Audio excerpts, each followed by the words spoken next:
As I open to welcome all of you present, I noticed that besides honorable members, we have the board led by the chair and the executives of the board of the SABC led by the CEO, as well as just to note also that we do have some apologies which we must place on record.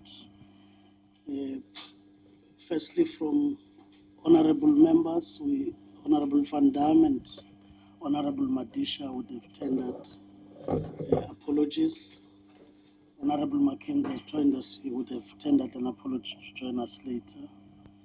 We also note that the minister is in another program with the president, as well as the deputy minister on a doctor's appointment.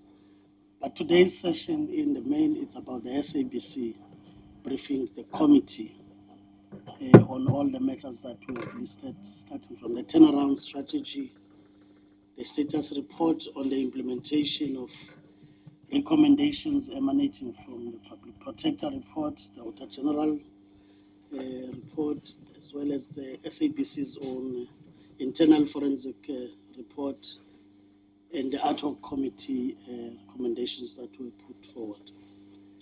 That's going to be our main item. Honorable members, I also take it that you have received the documentation for the meeting, which also makes it easy for us to engage. The approach we'll take is that we'll have the presentation, I think opened by the chair of the board, Mr. Makatini. Please would give you about 40 minutes to present, because I take it that members would have gone through documentation received.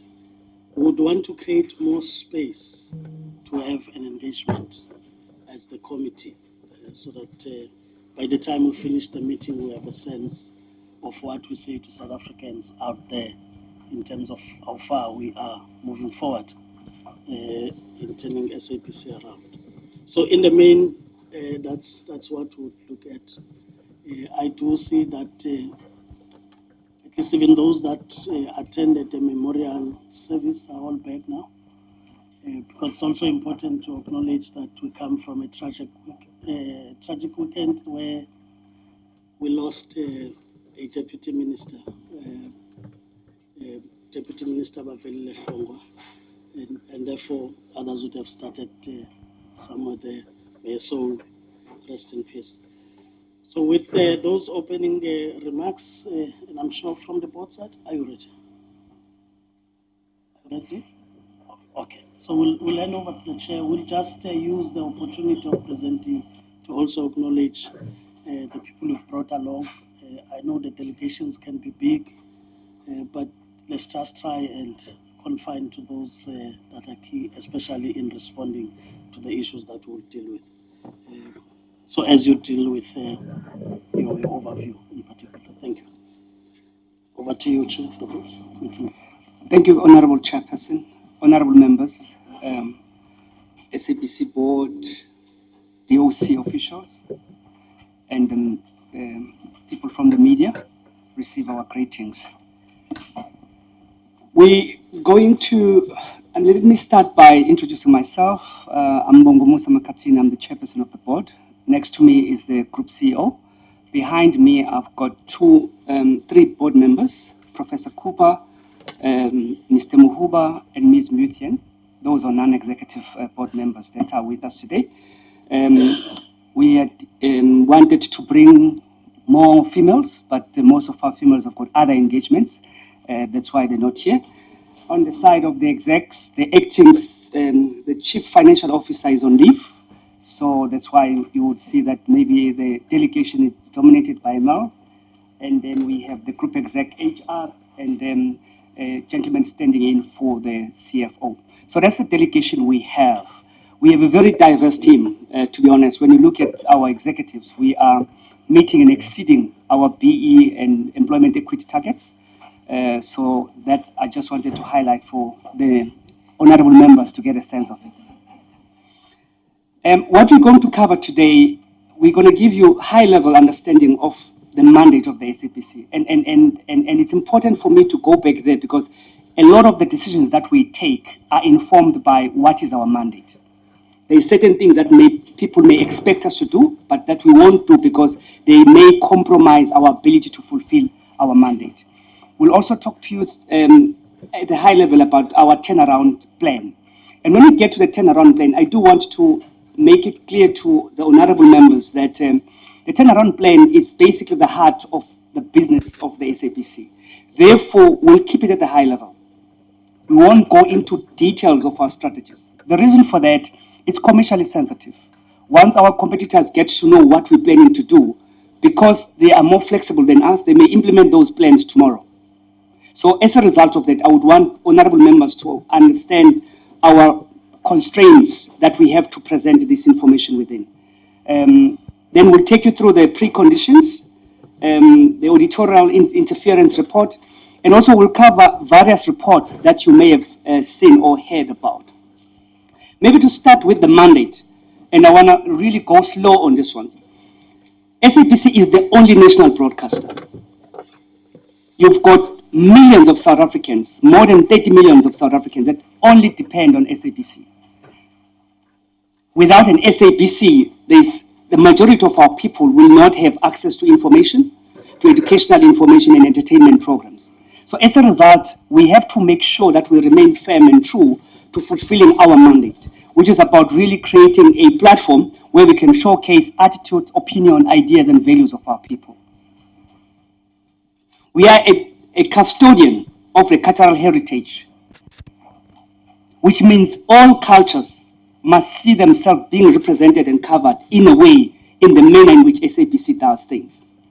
We cover 14 official languages, which means you may see us having 19 radio stations and say, oh, there's too many radio stations, why can't they sell that one and that one? You've got to bear in mind that there's 14 languages that we have to cover. So it may not be an easy exercise just to get rid of certain things because we have to make sure that those 14 official languages are covered. The plurality of views and variety of news, all of those things are core to what SABC is about and what we are expected to do.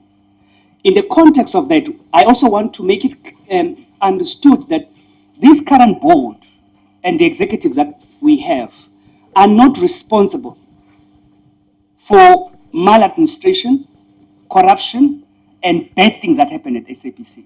These are South Africans who've raised their hands and offered their skills and expertise to come help. So we've got to accept that these people have sacrificed a lot to come and help. And they do a good job. The last time when we spoke to you, we've put together, with the help of the executive that we've been able to attract, a very comprehensive turnaround strategy that has kept this organization going for almost 2 years. So I thought I should start there so that we understand the mandate and the magnitude of that mandate, so that when we get into the details and some of the decisions that we've taken, that honorable members have a sense of why we've done things in a particular way. Let me take you through the life journey of our turnaround plan. In the second quarter of 2018-2019, the executive leadership team developed a roadmap and a turnaround strategy. It is the responsibility of the executive team of the SABC to put a turnaround strategy. Then the board has a responsibility to approve that strategy, but it comes from the executive team and then it gets presented to the board. It was then approved by the board on the third quarter of 2018-2019. That roadmap was approved by the board. As soon as it was approved by the board, because from a protocol perspective or how things are done, we will not present things here that have not been approved by the board. So once the board approved on the third quarter of 2018, around about September, we then presented that turnaround and roadmap strategy to the portfolio committee. And also we engaged with the minister at the time on that turnaround strategy. So that context is very important to understand where we're coming from in this journey. In the fourth quarter of 2018-2019, we then submitted a funding request to the DOC and National Treasury. And what then happened is SABC and the GTech team started working together to refine the strategy that has already been approved. The strategy was developed, approved by the board, presented to the portfolio committee, but then there was a need for us to refine the strategy. So the services of GTEC, with the help of the Department of Communications, were then requested to assist us to bolster that turnaround strategy. That work started in the fourth quarter of 2018-2019. In the first quarter of 2019-2020, we then received preconditions, about 11 preconditions that were coming from National Treasury in the light of the request for funding that we had put forward. And I want to place it on record that those 11 conditions were all met. In fact, last week Friday, we had a meeting with GTEC, which is the team that was assisting to boost our strategy, with the Department of Communication officials, the acting DG and the team were there. In that meeting, it was all agreed and confirmed that SABC has met all the preconditions. And therefore, the financial assistance that was requested by SABC on the fourth quarter of 2018-2019 will be released. The only condition which I want to expand on is condition number 6, that talks about the disposal of assets. And the disposal of assets, we will have properties that has been taken care of. We've submitted a comprehensive strategy around how we're going to deal with our property portfolio. There are those that maybe needs to be developed, those that needs to be sold. You have to take an informed position, and we've gotten experts to assist us how we deal with property portfolio. But the complexity, and this is where the board has requested more time, comes to the TV channels and the radio stations that we have. Understanding the mandate of the SABC and how big the mandate is. For an example, we have to broadcast in 14 official languages. It is not possible, and it would be reckless and irresponsible for the board to just wake up tomorrow and say we're going to sell radio station X, Y, and Z, without doing an analysis to understand that if you get rid of radio station X, how is it going to affect your ability to meet your mandate? It may not be performing well financially as we stand, but it's helping us to achieve and fulfill our mandate. Therefore, we may not sell it, though it's not making money. That needs to be understood because it's informed by the mandate of the SABC.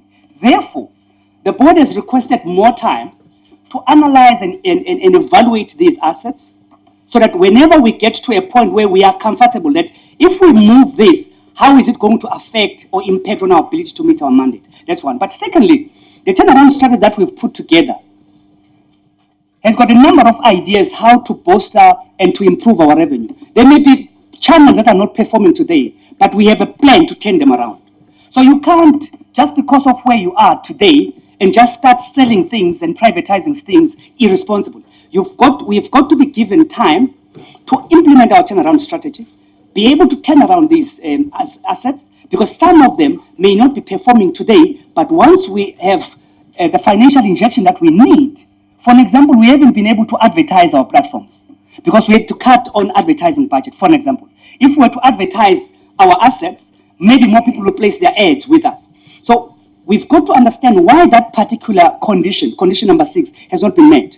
It's because we need time. We need to do a thorough job. There's been instances in the SABC where certain deals were made before our time without people understanding the value of their assets. Now, going into a negotiations, even if you're selling your house, you've got to get your house evaluated so that you know what price to ask. So to expect us to just irresponsibly and recklessly provide a list or start engaging in selling things without understanding how it's going to impact on the mandate of the SABC will be irresponsible. And as a result, we will not do that. Let me proceed and cover items around when we get to the various reports that I've touched on. You may have seen SABC making headlines, a lot of negativity in the media about people complaining about this and that. I want to put it into proper context that there's been a lot of attack to the very same executives that we've gone and attracted to come assist us. They're being attacked and their reputation being tarnished because they are driving this renewal and rehabilitation. They are holding people to account based on what has happened in the past. This parliament sent an ad hoc committee to go look and investigate what had gone wrong at the SABC. And the recommendations coming out of that ad hoc committee needed to be implemented. Prior to that, there was, in 2014, a report investigation done by the public protector, which also highlighted a number of irregularities, a number of questionable deals, a number of things that needed to be investigated. I'm just giving you context of what is informing the activities and some of the negativity that you may be seeing. So it was the public protector report in 2014, which highlighted a number of things that needed to be corrected, investigated. Subsequent to that, it was the parliamentary ad hoc committee, which also came in to investigate what had gone wrong at the SABC. In addition to that, we then also brought in SIU. SIU was brought in, invited by the SABC, to come investigate a lot of things that would surface under the public protector's report. And that work that was done by the SIU also resulted to a number of SABC people being implicated, certain number of deals being sort of also questioned in terms of how they were awarded, irregularities around some of these deals. That's the third thing that is informing what we're doing. The fourth thing is what I will call our own internal forensic investigation. The forensic team has done investigation and produced over 180 forensic reports in one financial year. Just to give you the extent of the rot at the SABC, the head of internal forensic, Mr. Zigote, was almost killed a few months ago because of the work that he's driving. People have lost their lives because of the cleanup that we are doing. So when you look at the headlines, CEO, myself, or any of the executive being accused of bullying, being accused of purging people, the truth of the matter is this parliament expects us to implement the remedial action by the public protector. You're expecting us to implement the recommendations coming up of the ad hoc committee. You're expecting us to implement the SIU report or recommendation. You're expecting us to implement and hold people accountable that are being implicated as a result of our own internal forensic. You're also expecting us to clean our audit findings. Auditor General comes in and highlight things that are wrong in our supply chain, in our commercial entity, commercial enterprise. And this parliament, as part of your oversight, you're expecting this board and this executive to implement those things. Of course, as we drive this renewal and rehabilitation, some people will fight back. That's why they try to assassinate Mr. Zigote, for example. That's why most of us are under threat. Our lives are at risk because of the cleanup that we are driving at the SABC. So we need the support of this committee to understand that when you see negative headlines, people are fighting back. And in them fighting back, then they are attacking and tarnishing the reputation of the very same executives that we've appointed, the very same board that you, honorable members, appointed and trusted with the renewal and the rehabilitation. So that context is very important. But I do want to assure you, honorable members and South Africans, that there is no amount of intimidation, pushback, that will stop us from doing what is responsible and what is at the best interest of the SABC. There are instances where issues of labor issues get escalated to the board, which is wrong. There are instances where some internal stakeholders may be working with people who are either suspended, dismissed, or under investigation. All of these people then put a very comprehensive fight back. And I don't want you to worry when you see these deadlines. I mean, these headlines, negative headlines, because everything we are doing it according to our policies. We are following the processes, and we're making sure that we're doing it in the most responsible manner. But you cannot expect somebody who's benefited unfairly to be happy when we're doing the cleanup. It's impossible. And they won't talk highly of the people who are in the forefront of driving that cleanup. I do want you to appreciate that people's lives are at risk. We're doing this for South Africans. We're doing this for this parliament. And we need your support. We need your understanding as we drive the work that we are driving. We are committed and will continue to do what is right. You can already see, even before the financial injection can be released, SABC has been able to save over R1 billion. We've been able to cut our losses by 33%. We've been able to meet our mandate under difficult circumstances. So they are really working hard. We are turning around the SABC. That's the message I want you to have, that we are turning around that place. We just need your support, your understanding. When you see these deadlines, these headlines, don't panic. Everything is under control.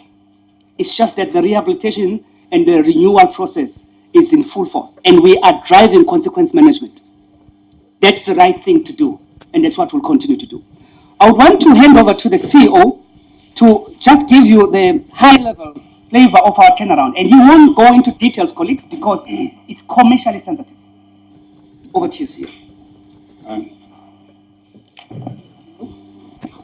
Thank you, Chairperson. Good morning, honorable members. What I will do is just to take you briefly through the journey that we undertook with GTEC as well as DOC.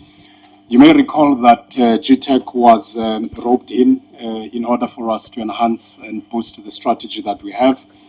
What you have there is a document that highlights the key anchors of the strategy, focusing on two key things. One, we want to make sure we continue accelerating revenue growth. And secondly, we want to ensure that we continue embarking on the cost-cutting measures throughout the organizations. One of the things we've done in this updated and revised strategy is we now have about 4 key pillars. The first one is governance and financial sustainability. These now have been combined to make them a bit more pointed. The second one is to look towards a robust human capital model that is going to help SABC going forward. The third point is still there is content and platforms. We have the 19 radio stations as well as the 5 TV channels that will continue to drive our public mandate of entertaining, informing, as well as educating South Africans. And the last bit there is transmission and digital migration. So these would now form as they would be the key pillars for the strategy going forward. What we've also done in terms of the timeframes, we've segmented this into different periods. You have what we're going to do immediate, it means from now until the next 3 months. And then you also have the short term, which talks to 3 months up until 18 months. And medium term looks at 18 months to 36 months. I'll just briefly focus on these 4 key pillars. You may recall that under the governance and financial sustainability pillar, we would want to continue strengthening decision making. And this is quite key because it links to what the chairperson was talking to.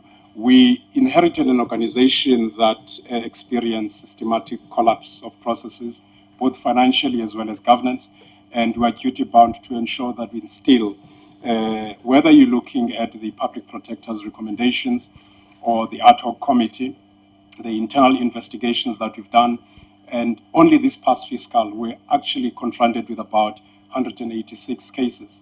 And those 86 cases may implicate individuals, not just one, but it could be a group of people. So these are some of the things that we're driving. But very importantly, we're now instilling a solid governance framework that will ensure that we future-proof from any instances of malfeasance and corruption. The second point there is to continue generating revenue. We want to monetize different initiatives that we have.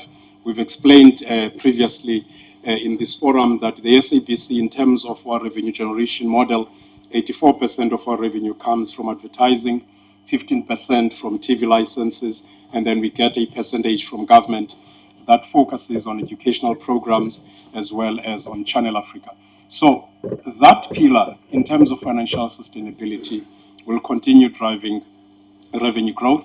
We'll ensure that we cut costs as well as we do that. And inherently in there is the need to instill a solid governance framework within the SABC. The human capital component, Ndate Tegiso, our HR executive, is going to talk briefly to the operation model because we've already done the skills audit, which will be finalized soon. And with that, it then looks at the future structure of the SABC. Content and platforms, we want to ensure that we drive audience growth. We ensure that we continue driving the market share. And we know that this would actually help us with significant growth in the areas of revenue. And the last part there, and we've spoken at length about this, the second biggest cost driver for the SABC is the cost of signal distribution as well as transmission. That accounts to about 1.1 billion every year. And there are plans to see how can we have a hybrid model between DTT as well as DTH.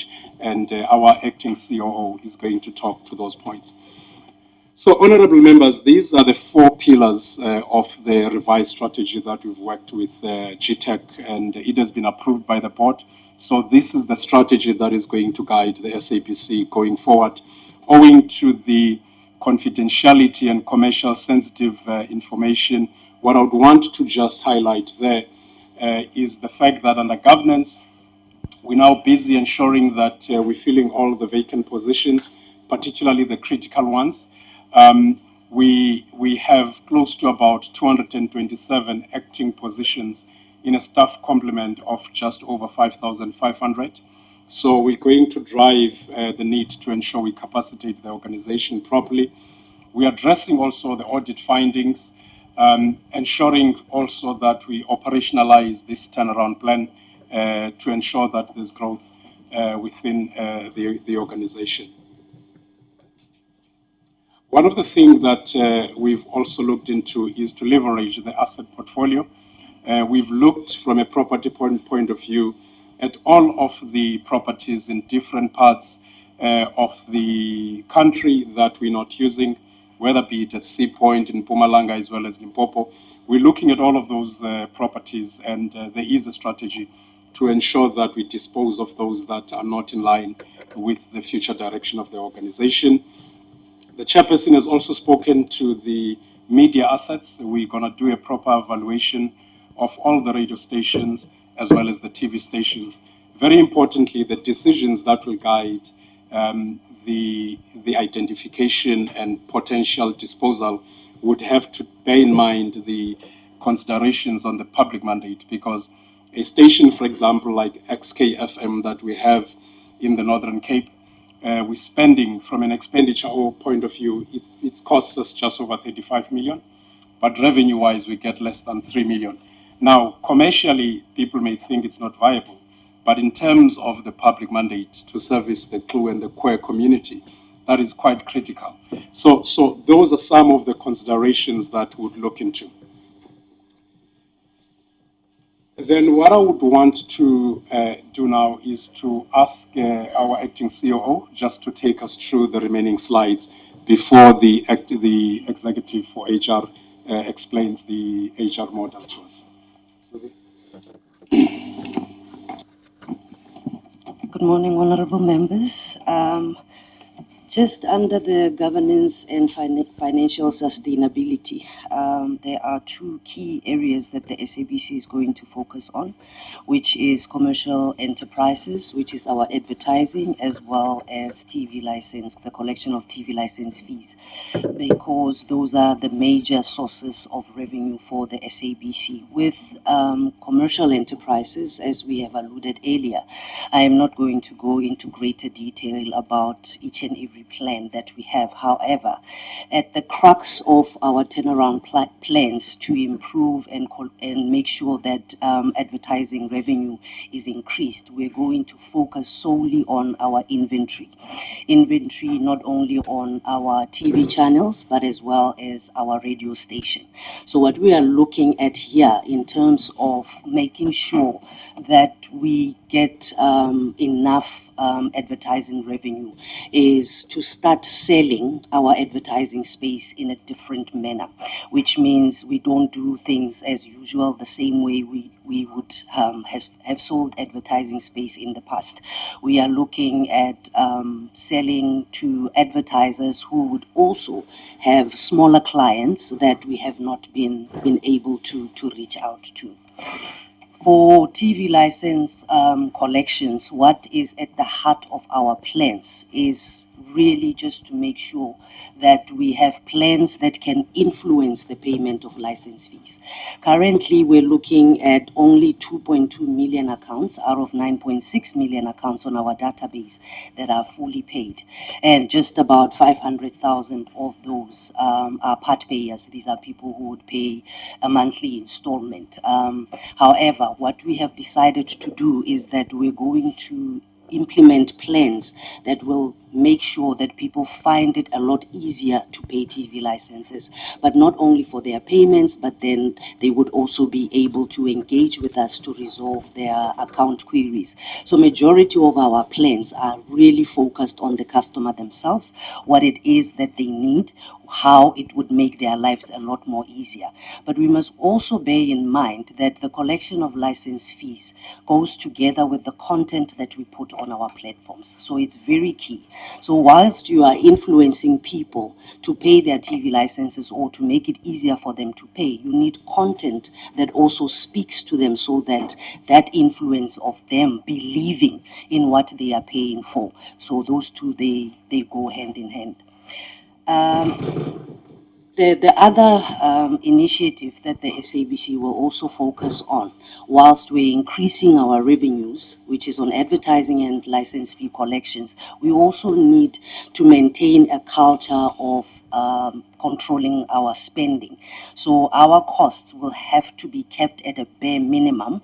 And I think it goes without saying that we are probably where we are today because we had no control cash management.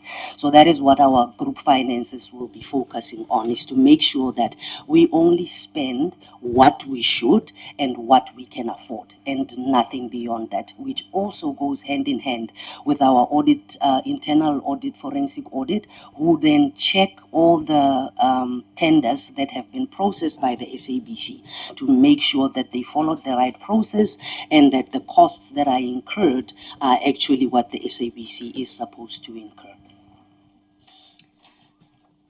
Most of the plans that we have put forward, which have been forwarded to DOC, the SABC has started doing the groundwork. So we have investigated quite a number of these plans that we want to implement going forward. And some of them also relate to policy and regulatory changes. The SABC has been liaising with ICASA as well as the DOC to make sure that we enhance our policies and our regulations which govern the SABC to make it a lot more easier and feasible for the SABC to generate advertising revenue. And then there are also other aspects in the regulations that affect the collection of TV licenses, where we are saying there has been a lot of movement technologically and in terms of our legislation. The legislation only allows us to collect license fees from people who have your traditional television set.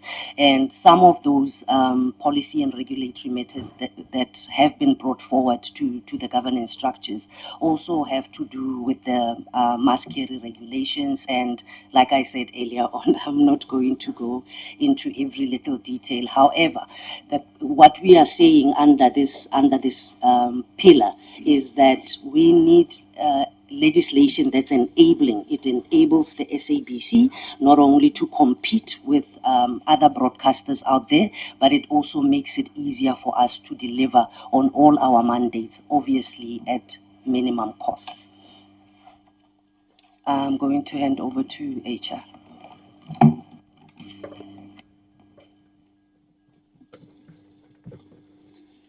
Thank you, Sylvia. Good morning, Chairperson, honorable members, and colleagues. For the SABC to actualize its turnaround strategy, one of the key pillars would be for us to focus on our human capital agenda. I'm going to talk to three issues that are critical for us to realize the turnaround strategy. The first one being the fact that we have to look at our organizational structure. The second one being for us to conclude on the skills audit that we have already begun. And the final one being a successful implementation of our performance management processes and systems. The first objective focuses mainly on us developing an holistic operating model for the SABC overall. But what it means is that each and every business area has to conclude on its operating model, let me hasten to add the fact that all divisions had begun as early as last year looking at their operating models, and were basically halfway, through that process. We had also last year begun looking at our organizational structure, and we also, in that regard, have gone some distance in terms of looking at our structures. And in the process of us looking at the skills audit, which we began late last year, early this year, we have also looked at our job profiles, and I must indicate that it's been quite an eye-opener to find the state of our job profiles within the SABC. And it has rendered the skills audit process an enormous, albeit not insurmountable task. We're getting there. But in terms of the key actions surrounding this objective, first of all, it's very important for the SABC to deploy a vision for a modern, digital, and multi-channel SABC. And we're mindful of the fact that we're on the throes of the fourth industrial revolution. And we realize that for the SABC to take advantage of this opportunity, we have to deploy, a relevant vision in that regard. And as I've indicated, we're looking at our operating model, and we're basically finalizing, with a view to, taking advantage of those opportunities that are to be presented by the fourth industrial revolution. And in the process of doing so, we then will have to obtain, through our internal structures, approvals for our fit-for-purpose organizational structure. And then, that being the case, we'll have to determine, our FTE, full-time employee requirements. Then we'll have to go through a process of making sure that we populate the respective organizational structures, having looked at the structure. But quite importantly, we have to make sure that we engage with organized labor in terms of all our attempts at the population of the structure, a very, very key component, for the business. Then we have to go through the necessary approval processes, in as far as A, the operating model, B, organizational structure, and 3, the population of the respective structures. But then we have to make sure that we grade all the positions to make sure that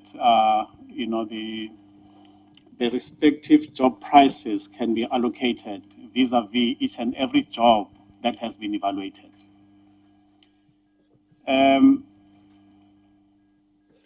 But then I want to turn quickly to what's going to mean, as we embark upon the skills audit process.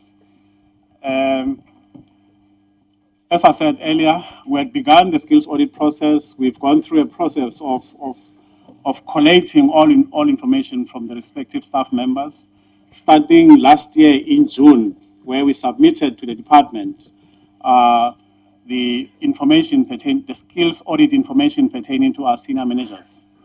And then we began the process of collating information from all our employees.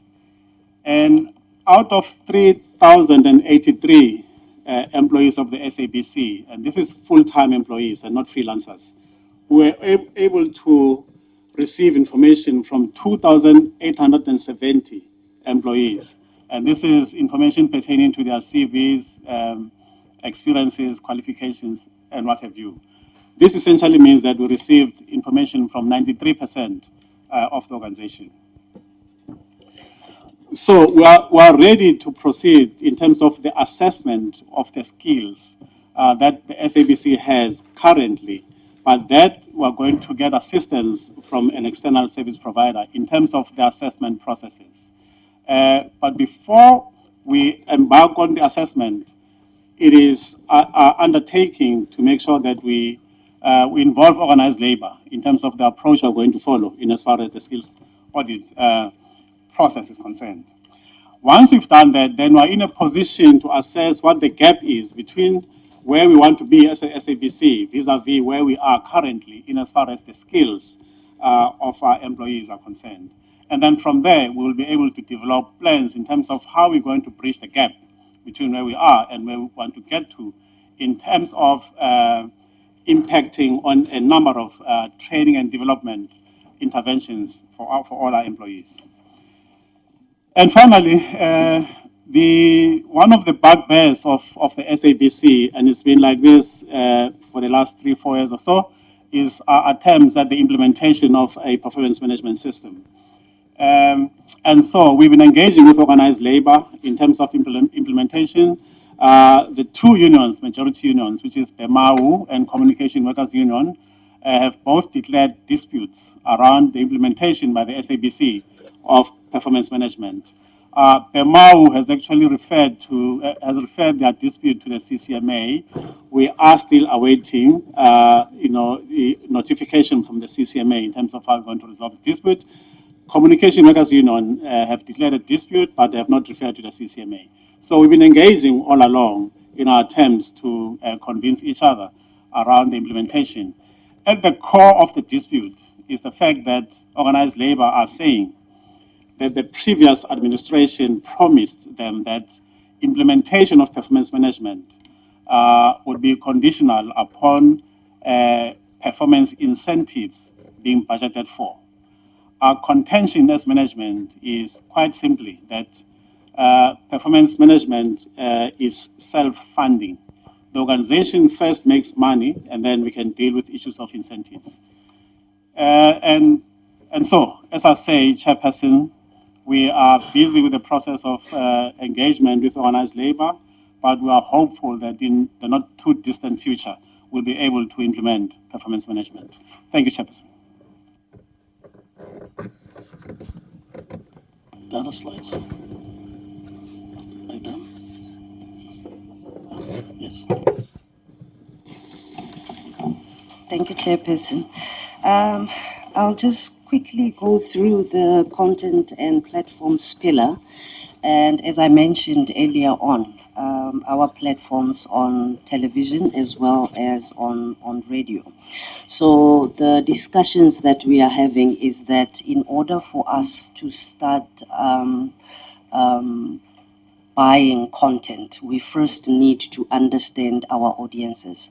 The SABC as a whole, over the past 3 to 4 years, we've drifted away somewhat from our audiences. So we are going to keep the audiences at the heart before we even consider procuring content, which is we need information on our audience, what it is that they are consuming, and the market trends as well. This will then ensure that when we do procure content, we have considered exactly what the audience would be interested in on radio as well as on TV.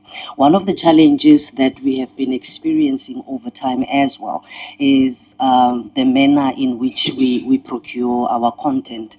I think we all would want to believe that the SABC, procuring content for the SABC, is not necessarily the same as how procurement will be done in other SOEs where you're just talking about goods and services. So we need to also involve National Treasury in assisting us to find the best possible methods in terms of the PFMA as well as the triple PFA to be able to procure our content on an ongoing basis. We are also looking at monetizing our local content, and this will involve a process of repackaging the content as it is that we have. Currently, not all our content is digitized, so that is another process that the SABC has to embark on to make sure that the local content that we have is digitized and it can be sold on several platforms. And lastly, just under transmission and digital migration, earlier on we mentioned that this is the future the SABC is supposed to be following on. What we are busy with is that we are going to investigate, especially in order for us to reduce our transmitter costs. We need to make sure that we do validations and verifications of areas and platforms where we can make sure that the content is disseminated at a far cheaper cost than what the SABC is incurring right now. Thank you, Chair. Thank you, Chairperson. Just to conclude on our side, we'll take questions on the rest of the reports because they were part of the pack that was sent. So we'll take questions on those reports.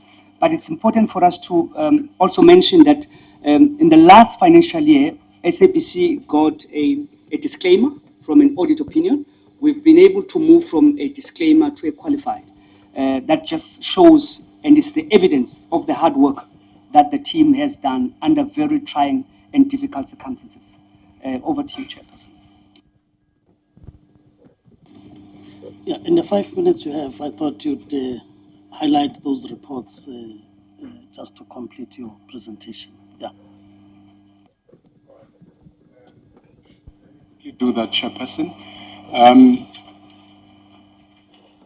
We'll go to the editorial interference report. We've attached this. This was aimed at looking at all of the editorial interference that took place in the past couple of years. It was headed by Ndade Joe Tlolo.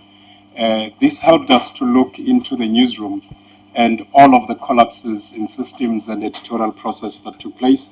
We've shared this report with the committee. It was presented to the board, and I do know that it elicited a lot of different responses from different quarters. But what is important is that it did capture the essence of editorial interference that took place with the previous management. The other report that I'd like to briefly share, you'll see there we've attached progress against AG findings in the past fiscal. We've been able to finalize 90% of the findings from the AG, and the ones that are outstanding are actually being dealt with internally. Then you have the internal and the forensic findings. And I do need to mention that some of these reports, they date back to 2012. Most of the cases were either not attended to, deliberately shifted aside, and we have been going back, you can see there from 2012 right until where we are, and what we've been able to do in dealing with all of these cases. And most importantly, not just holding the people accountable, but looking into the recoveries of the monies that were wasted at the time. The other report, Chairperson, is the one on the ad hoc committee. It does document in detail what we've been able to do, looking at all of the cases that were highlighted and the remedial actions that we have been able to put in place. I think, Chairperson, these reports do document. I mean, if you look from 2012 to date, we had about 5.2 billion worth of irregular expenditure, and largely these were caused by payments without contracts, different deviations, just blatant disregard for the SCM processes. We have looked into all of these cases, and at the end of June, we have written to Treasury applying for condonation of about 2.7 billion, which is really focusing on the cases that were dealt with. Every single month, we write a report to SCOPA detailing on the progress that we're making on all of these irregular expenditure incidents. So that's it from on the reports, Chairperson. Thank you very much. That's the briefing from the board. Would now allow honorable members to engage with the report. As I said, we'd allocate more time that we do our oversight as expected. I will now take hands from honorable members who would want to speak on the matter. Honorable Gumbu, 51, followed by Honorable Faku, Honorable Machozi, Honorable Mkwena, Honorable Mackenzie, in that order, Honorable Mulala, and Honorable Kubeka. In that order. Can we then start, Honorable Kumi? Thank you, Chair.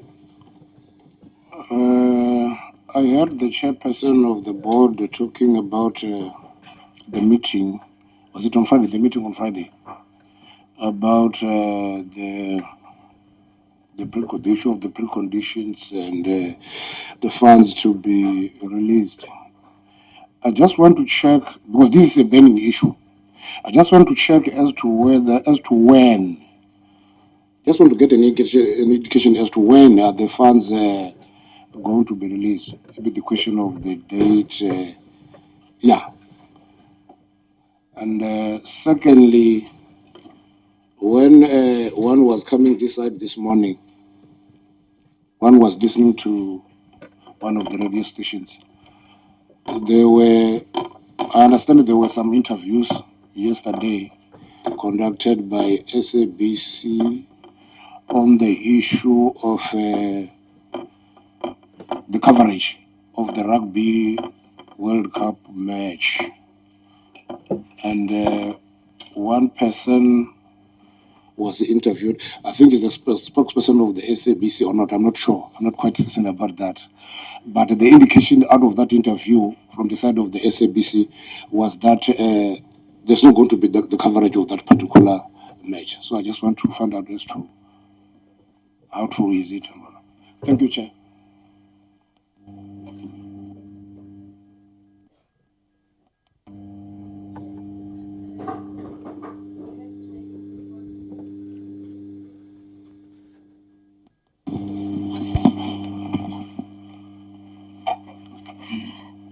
Thank you, Chairperson. Perhaps one must welcome the presentation from the board of the SABC and the executive. Chairperson, as you would know, that we are coming from a history where SABC have been in bad books, both in Parliament and in our community out there. But after listening to your presentation, one can see light down there. There is hope, perhaps in the leadership that we are providing, that at least there can be changes in the SABC. Last week we received a presentation from the Special Investigation Unit, and I think you mentioned that today, even the Hard Code Committee, the recommendations that were made about some members of the SABC who were dismissed, and one who should appreciate to hear today that about 90% of those members were implicated in wrongdoings, were dismissed. And perhaps if you can just give me an indication of the remaining recommendations that were made.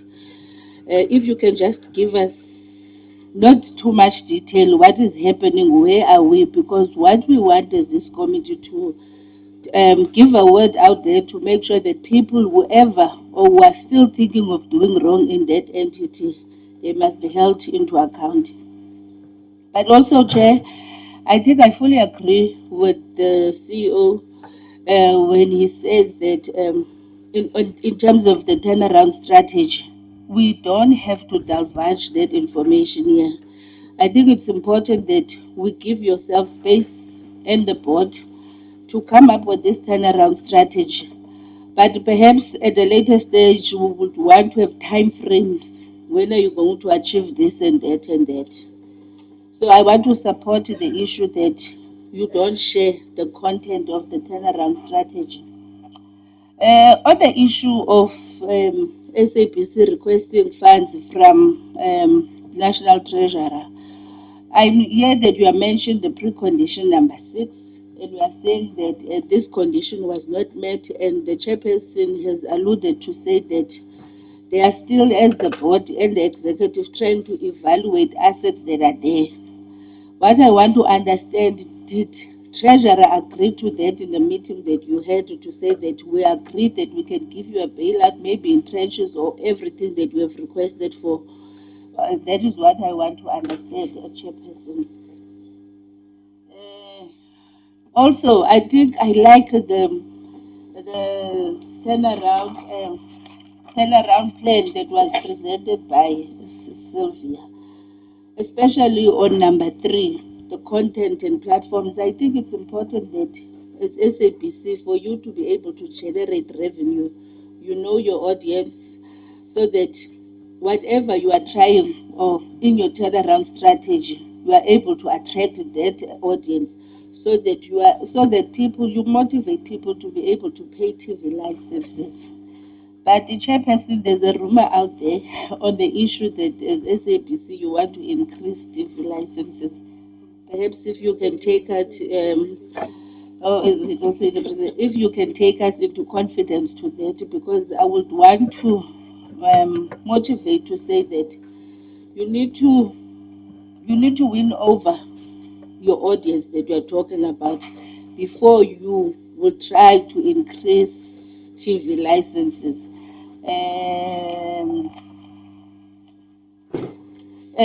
Thank you, Chair.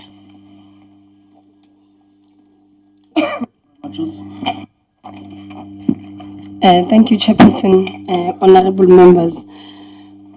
I think maybe firstly we must appreciate the presentation that we have received from the SABC. It has given us a light of what is happening, and for them to be blunt about it and say this is the situation we're facing, and we want this committee to help us in this kind of way. I think we must appreciate that a lot. And maybe just to understand as well, as Honorable Fakwe has said, because I was comparing on the presentation, there's where that says the increment of license fees vis-a-vis the economy that we live under, and of the people that you subscribe to SABC. How have you then evaluated? How will it help you? Will you be able to get proper revenues? And maybe also, Chair, to also allude on the fact that you must engage with the unions so that you get 100% information on all of your employees, so that you'll be able then to, when you do your skills audit, you do a full blast on SABC, so that you would know who is situated where and how, and then how do you then move forward with that. Because I see that you have moved with the 93%, it's only a 7%. If you engage with them so that you get the proper, cause also you must have full trust with your employees. Employees must be able to trust the board, must be able to trust the executive of the SABC, so that they are able to give away their information, because their fear might be that once they give you their information, it might happen that they were employed in another way. But once they give you their information, then they will lose their employment. And we do not want that. So you need that trust from the employees. So it's very, very important that you must engage with with your unions. And Chairperson, I think with this one I'm going to be unpopular. I know we are talking about the mandate and of what we are doing, but also I think we must be practical when we speak about the revenues that are coming, because when we say you would spend about 35 million on a certain radio station and only get a revenue of 3 million, it does not make justifiable sense of why you would, unless you have a proper plan that will say at least you will be able to receive your revenues at maybe a 50% share, because you can't then spend 35 million and then get revenues of 3 million. Then that one does not make much sense, which means you'll be here again to say we need a bailout of about so much.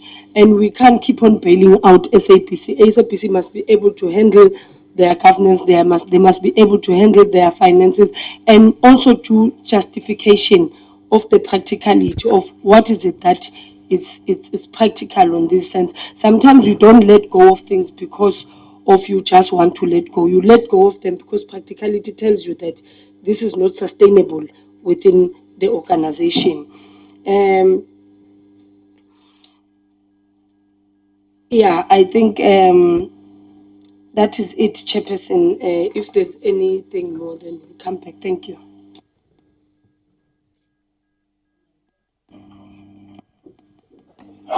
Thank you, Chair. Thank you, Chair, GCO. I just wanted to say that I'm not too worried about the work you guys are doing. I think from where we come from, you've done excellently well to bring the SABC back to its mandate. I just wish that the minister was here so that we could, because I think the issue now is what is happening between the SABC and the Department of Communications, the Department of Treasury. Because I think there is where you guys are being stifled. Because you need money to then move. And you couldn't do that for the longest time because you're dealing with red tape that is being put in your tracks by Treasury and so on and so forth. And I appreciate that it's all important work in terms of the turnaround strategy and all that. But and maybe there's a conversation that we need to have with the department. I'd be very careful with selling the assets of the SABC, like you said, because a lot of it has to do with the mandate. XKR. It's an extremely important platform, and to simply cut it out because of monetary constraints would be, I think, detrimental to a culture and a language, which is important. I wanted to reflect on why the SABC is not performing as it should be or at its maximum.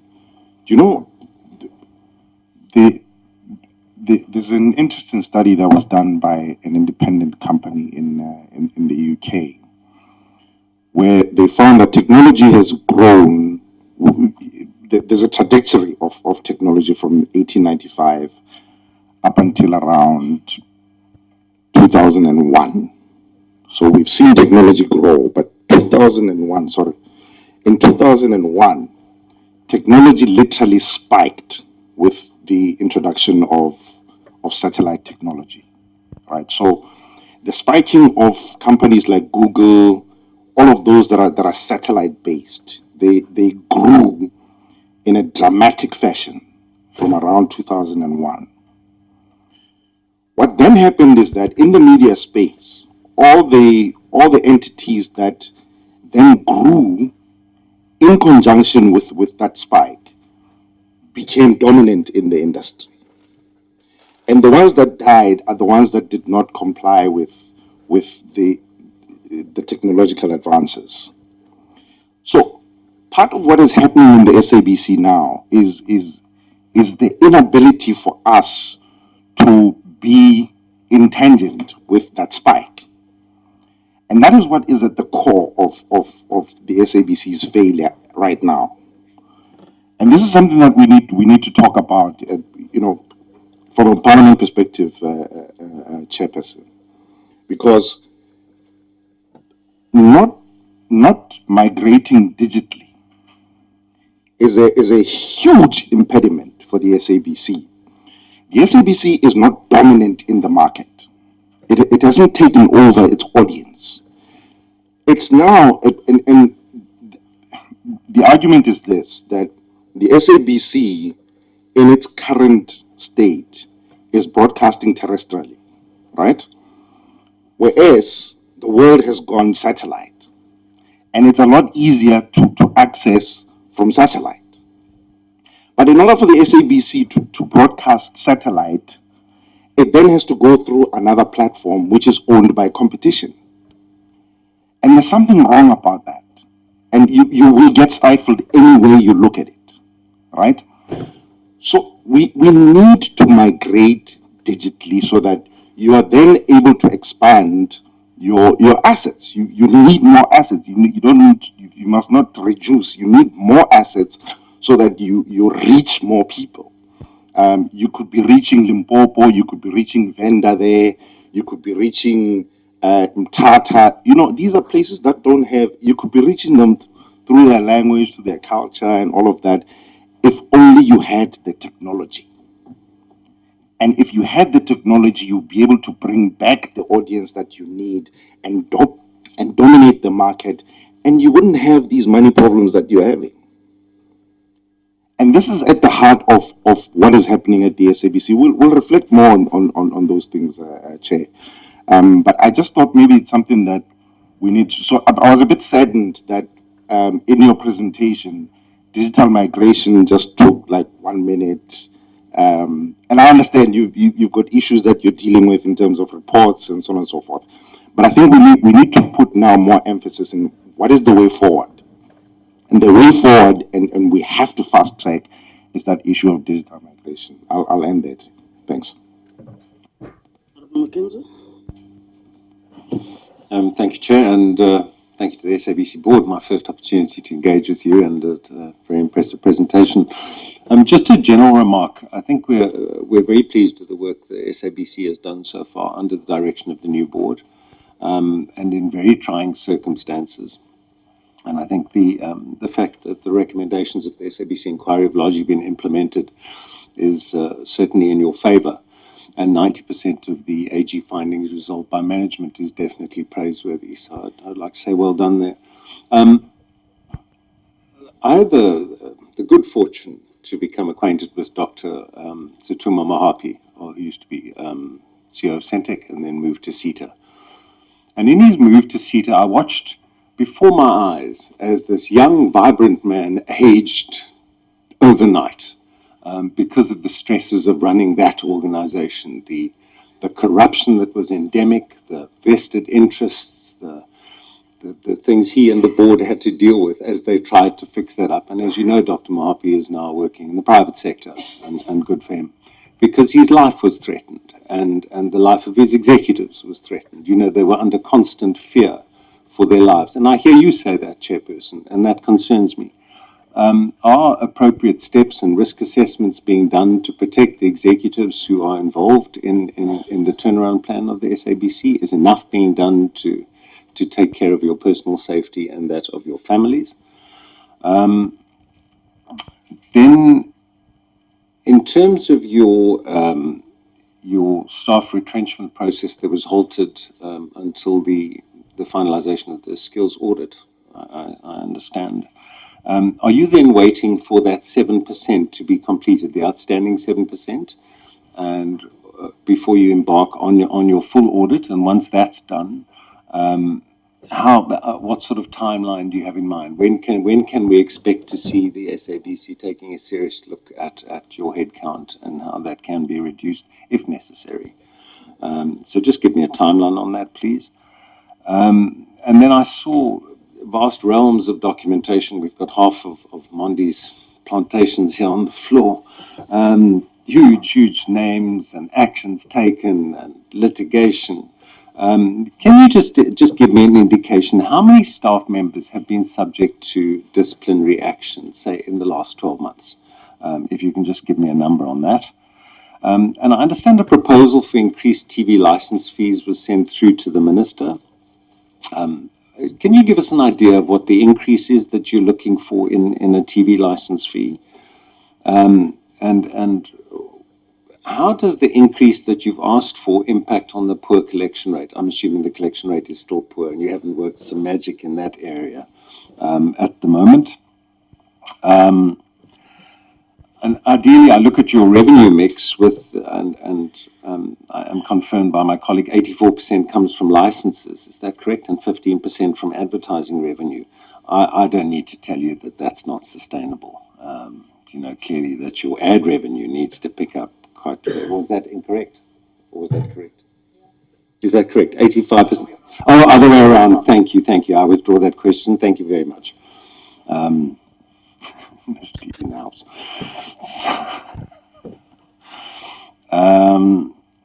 Then, can you tell me, in terms of, I mean, you mentioned some of the problems you had collecting TV licenses and radio licenses, I assume. We, in the fifth parliament, we had the opportunity to engage with Thibaut Touch, who's heavily promoted by Gareth Cliff, who all are ex-SABC people, or certainly built their names and their reputations off the back of this organization. They now run internet radio, and you don't license that, and you get no revenue from that, and that they can take a little ship like Radio Caroline and go and broadcast in the sea.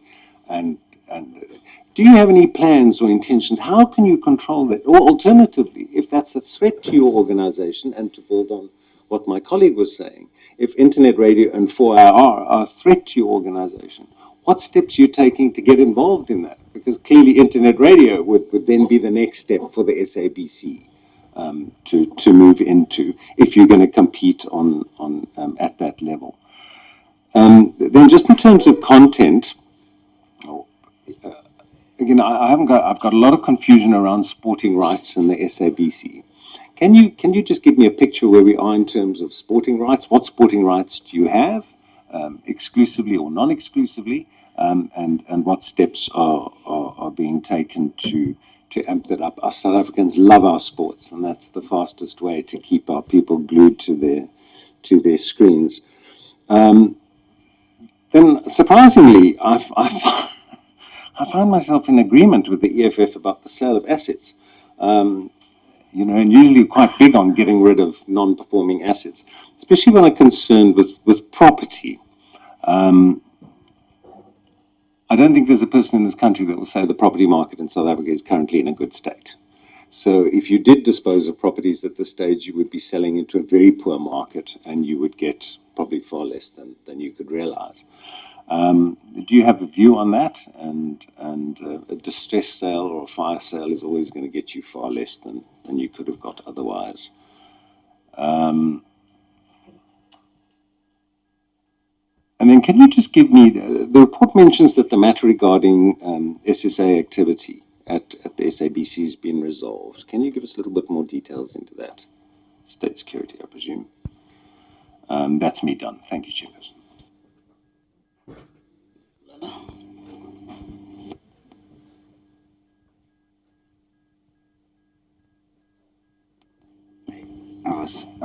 Thanks, Chair.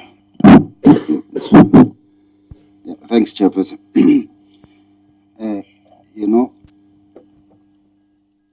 I used to be a teacher some years ago. And when I was a teacher, I used to, when a student has done well in class, I used to give that student more work.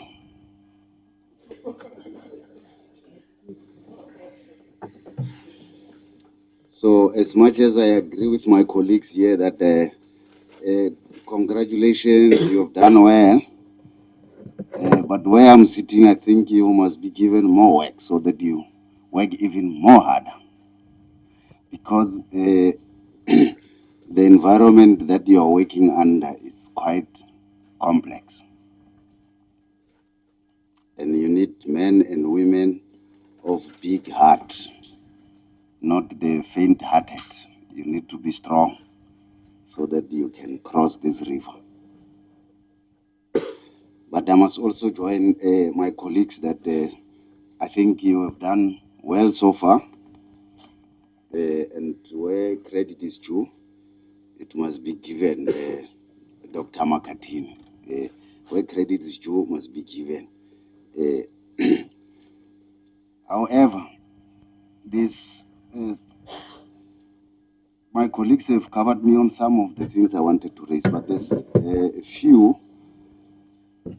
Firstly, I will start with the HR, because I think that's where you're going to have a mountain to climb. You spoke about 3 key things, and these are HR-related matters. The first one, you spoke about the turnaround plan. in our government language, is a strategic plan. You call it turnaround because you were facing this direction, now you want to face this one. And the second one is the new organogram, which must be aligned to the plan. And the type of skills that you require. And that is the most complex process, because I was a shop steward also for some years. I know no shop steward will agree to that process because he knows the end results. Whether you don't say it now, but he knows what ultimately will happen at the end of all these processes. There will be what is called rationalization. They call it in a very nice way. They are rationalizing, but in effect, it's called retrenchment or redeployment. Now, I think that's the area where I think you need to put more work, CEO. Give support to that process, because I think that's where you're going to have difficulties. I can tell you now, even before you go there, that's where you're going to have more difficulties. So I thought maybe HR, I don't know which one comes first, because in your case, I don't want to discourage you, because everybody's saying you've done well, but I'm a difficult teacher. Because I needed to ask you, which one comes first? How do you start with a skills audit when you have not yet even approved the strategy? What will inform this skills audit? Maybe that's why the unions are having some difficulty. But maybe you'll clarify as an HR expert. Let me leave it there. And the chairperson of the board, just on a letter note, in your introduction, you said people must not blame you because all this mess, you find it. You're doing your best to get out, which we agree with. But unfortunately, the professor at the back there knows that there's something called successor in law. If you find the institution in a mess, we can't blame people who are not there. We blame you. That when are you correcting it? Not that we don't like what we are doing, and we are happy with what we are doing, but we must put more pressure on you so that you also don't fall into the same trap. Because if you relax and think that, no, hey, the portfolio, everybody in the portfolio committee is happy with my work, you may relax and the institution may relapse. So we need to be a bit hard. I will be different from other speakers because I need you to do more so that we can see that public broadcaster doing quite well.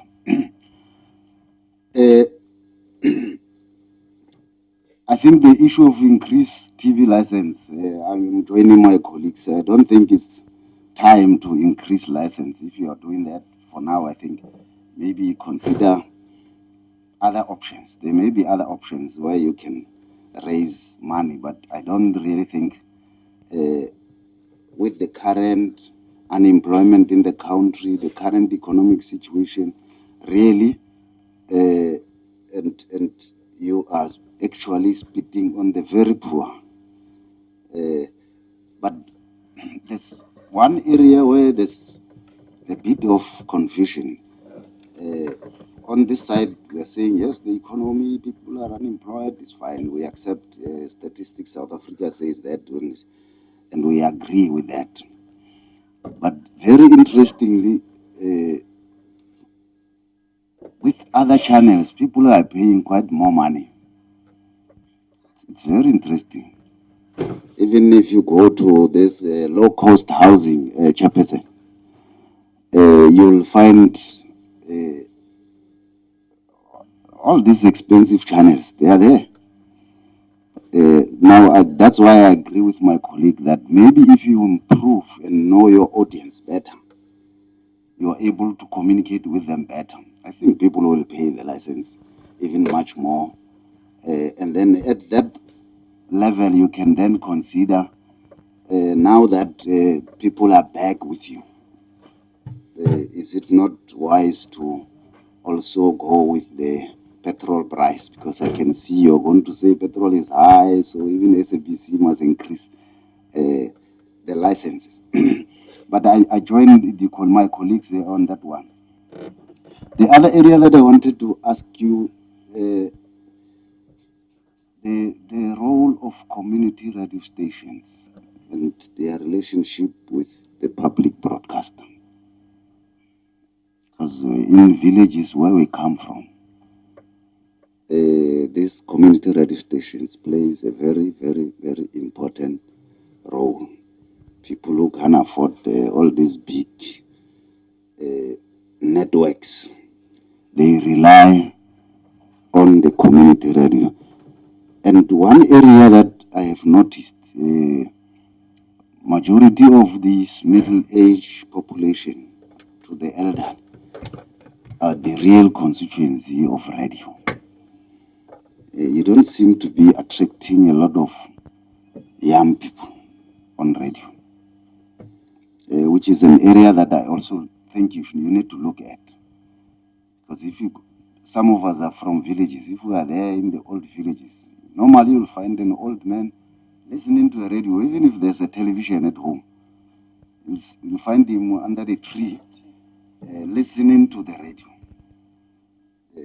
which tells you that you need to focus on, not leave your constituency, but at least focus on finding a better strategy to deal with young people.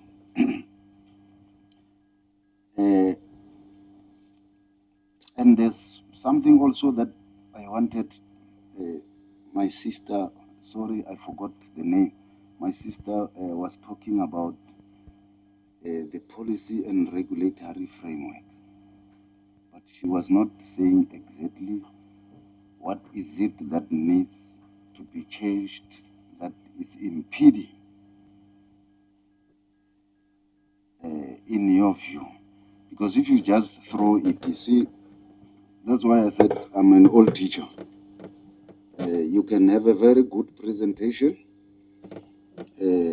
but if you're presenting to people who don't really understand what is type of help do you want them to provide, it becomes difficult. Because once you talk about the regulations and policies, you are talking to the committee. Now you need to be very specific. If there are impediments in terms of laws, and so you need to say, but this is a challenge on our side. Not necessarily that the law is wrong, but it's our challenge, and this is how it's challenging us. So that on our own as a committee, we can sit and look at whatever proposal you have. And then maybe the last point, and this point, I raised it in our last engagement with SABC, and you're still raising it today. And I did not get a satisfactory answer the last time. And I'll follow it up today, because you're consistently saying SABC has been able to save 1 billion. But currently is looking for 6 billion. In the short and medium term is 3.2. But in the long term is 6 billion. And if I'm incorrect, you must correct me. Now, for me, this is it might be a slight turnaround, but it must also be explained in relation to the one that you are looking for, the 3.2. Because as much as we want to safeguard this institution, all of us, but we also don't just want to let taxpayers' money pay for something that we are not seeing. So I think you need also to clarify that as well, so that the public out there must also know why, when you are doing well, you are able to raise a billion. At least it's a quarter of what you want in a short term. So can then this committee be guaranteed that if you have your 3.2 billion, by the next financial year, you will be able to save almost double that? Because that's what this statement is saying. I'm just interpreting it for you. If you are able to save 1 billion under this difficult condition, by the next financial year, surely most of these cases and everything else that clouds SABC will be over. We'll be knowing where we go. We'll be focusing on the turnaround. Now, can you guarantee that at least if you said you have not done, you would have doubled that 1 billion? At least from where we're sitting, then we'll know the public's mandate is safe, because if you collapse, it means the public's mandate has collapsed. And we are here to ensure the mandate is safe, but also ensure that you do your work efficient. I think, Chair, I will pause for now. Thanks. Honorable Kubega. Thank you, Chair. Let me start maybe first by saying on the side of the SABC at the board, to say indeed you are having a mammoth task, but definitely you are trying your level best. Why I'm saying this? Because under these 4 points, when you want to have this turnaround plan, under the governance and the financial sustainability, human capital, the content and the platforms, also on the transmission and the digital migration. My concern may be there, can I just ask under the human capital? Because now, as I was listening on the presentation, especially on the side of the unions, to say now, as you are trying to work with the issue of the skills audit, there comes the challenge to say now, indeed, somewhere, somehow, when you are engaging with the unions, it shows that there is a challenge. Because when the union comes to the issue of the disputes, then there's a serious challenge there. So mine is just to say, there can we just make an appeal to work on a serious and sensitive side when you are dealing with the issue of the skills, to say what is the best solution in order that you must find yourself to try to balance, because now you can understand the issue of the salaries. If it becomes a problem, as I was listening to say, it's over, if I'm not mistaken, 43% spending the budget on the issue of the salaries, then it tells you that it's a serious challenge there. So can you just work hand in hand in order that finally you must find one another on that side of the unions and also the company.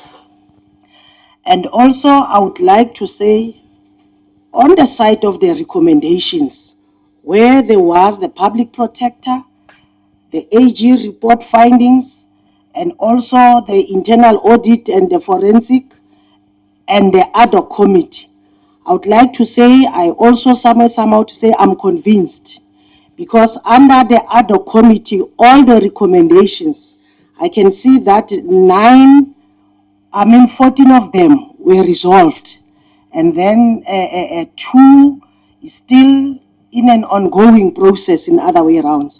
So others, you were saying 8 of them there are in progress. So it shows that you have tried to balance in all those concerns that they have been raised, to say, indeed, let's try to work hard in order that we can try to clean to whatever where you have been advised, to say, try to resolve and to clean where it is necessary.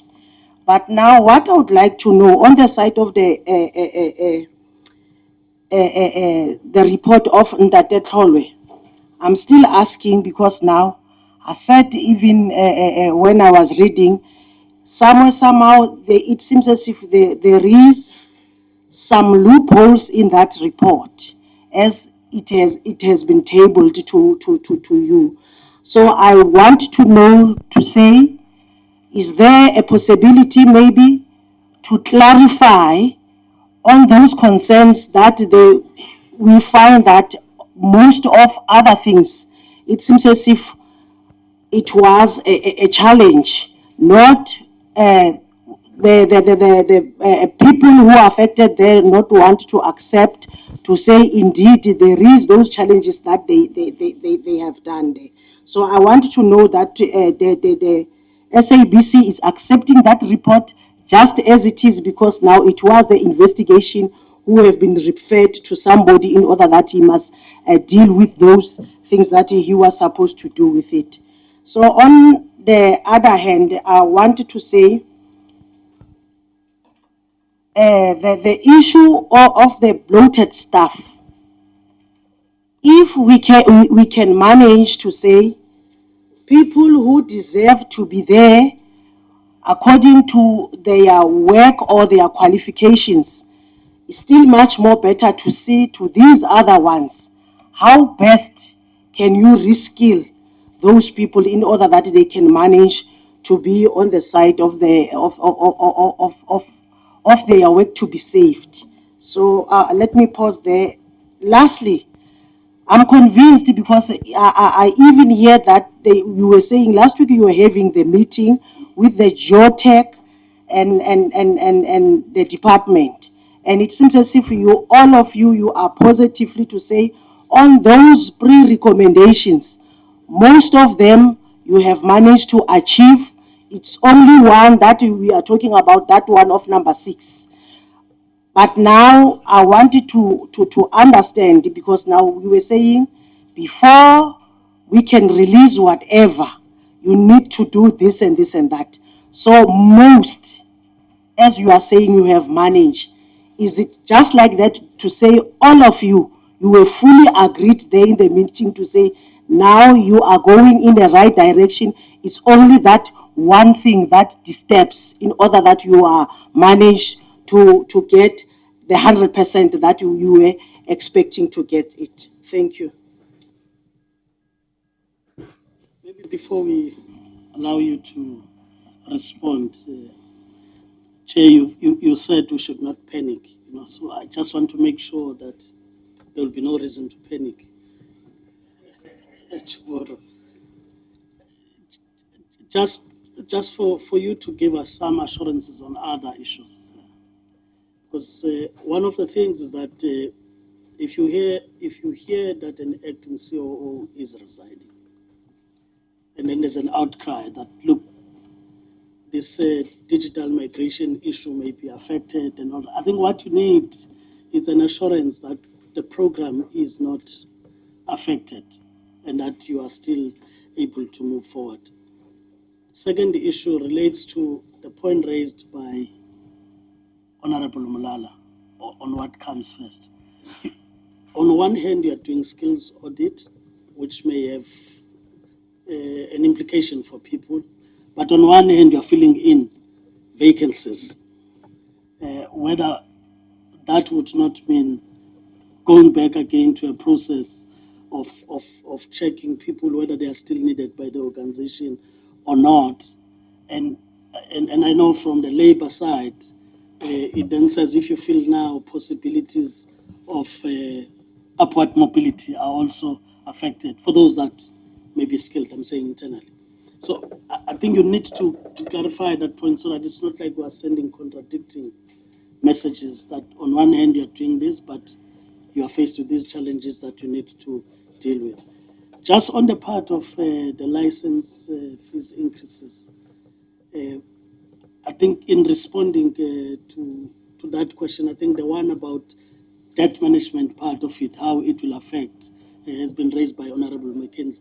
But the other point really will be whether a comparative study has been done and whether that can be shared with us in relation to other players in the industry, so that when we make our comments, we're also informed, especially in the 10-year period, if one is to be specific, what has been the situation with regard to that. And I'm sure it will show how it has also affected them on the other side. Maybe the other point is really to give assurance to the public that much as you would have inherited what you inherited, can we say at the point where we are, when we say there's a turnaround strategy, that we can get to sing a new song? That when there are matters of corruption, law enforcement agencies are dealing with those, and where there are disciplinary measures to be taken, are dealing with those. But you can assure the South African public that would not have total blackout of SABC, and that this broadcaster is there and we're turning that corner. I think that's in the main what we are also looking at. Maybe the last point is on finances. I know that you said commercial issues may have sensitive information. I think for members of parliament who go in parliament and get to budget vote and appropriate, because the 3.2, I will take it as a matter that's separate, in that it's an intervention we're looking at. But there are appropriations that get done annually. On whether we are not having a situation, because it should be the other way around, the commercial side should subsidize what you do on the public mandate in case there are gaps, whether we are not doing it the other way. Those are the assurances I think we need, that what you get goes to that one, and that's it. And maybe lastly, without divulging everything else, I think it helps us when we make a call ourselves. This issue about the radio stations, because we can go to and fro about that. I think in the main, what we need as an assurance is that you have identified other revenue sources in case you need to cross subsidize in such a way that you do not compromise public mandate, so that we don't only look at it from commercial. Thank you. So you can respond to those, taking those into account. Thank you, Chairperson and honorable members. I will. For that, I forgot to raise something very important, or should I wait and then I'll raise it after? If you stand one point, you can raise it now so that at least the response is comprehensive. Yeah, this issue that I nearly forgot to raise.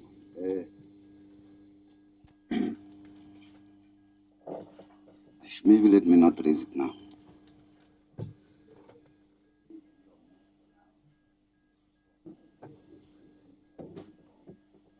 Honorable Mackenzie is just making sure it doesn't age overnight. He wants to deal with it now. So.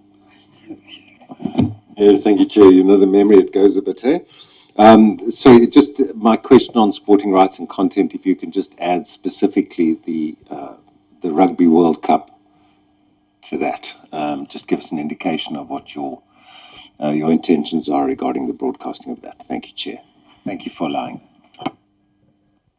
Yes, Honorable Gumbo raised that point, but as I said, you're closer to each other. Chair?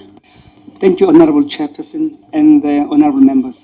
Thank you for your input, and we appreciate your words of encouragement. I will answer some questions, and then I will hand over to my colleagues. Professor Cooper is going to cover some of the questions, and then the other board members. And then after that, we'll hand over to the executive team. I want to correct one thing around condition number 6. Condition number 6 from the bailout had 2 elements to it. It was the property portfolio component, which we fully complied with. The second part is the one that talks to media assets. That's the one that we still need more time to do evaluations of those assets, media assets, but also to understand what will be the impact of us disposing if that's the direction we follow. But we've met the conditions on the other part. The only one is the media assets. So I just wanted to clarify that. That is not that we've completely not met it. No, we have. It's just one element missing. There was a question around security, safety of our executives. Let me answer that question. After a failed assassination attempt to Mr. Zigode's life, we then approached the security expert or department to do the assessment. And there was a security risk assessment done on the key executives that are in the forefront of the cleanup and the renewal. And it was confirmed that their lives are at risk. In fact, for almost all of them, it was recommended that they must have close protection everywhere they go. Unfortunately, that report has not been tabled to the board, but also the financial constraints. When you just do basic check how much that will cost, it will cost a lot of money, but there is no amount of money worth more than the life of our people. So it's important for this committee to understand that one day when you see that the CEO has 2 bodyguards, not because he feels like, it's because that's what we've been advised by experts to do. So just to give you that understanding where we are with that. There was a question on the digital. It is true that as the SABC, we're playing catch up when it comes to the digital world. But with the help of internet as well as things like satellites, we can be able to leapfrog and really move fast in the area, just taking advantage of those two. But the delays in the whole migration are well documented. I mean, we all know what has resulted to those delays, but it is true that the delays has really hurt the SABC, because SABC then becomes the biggest loser in this whole thing. And it is true that we must start really working hard to play catch up. As we stand now, the SABC is now playing a leadership role, working with the industry, of course, to try and see what other things can be done in order for us to be able to retain our audiences and attract more audiences. Because if this thing continues without SABC being in the forefront, we will be the biggest losers, and that's the honest truth. But it's important for us to go back that since 1995, SABC has not owned the digital or rather the signal distribution business or side of the business. And it's normal when you think about where we want to focus as the SABC.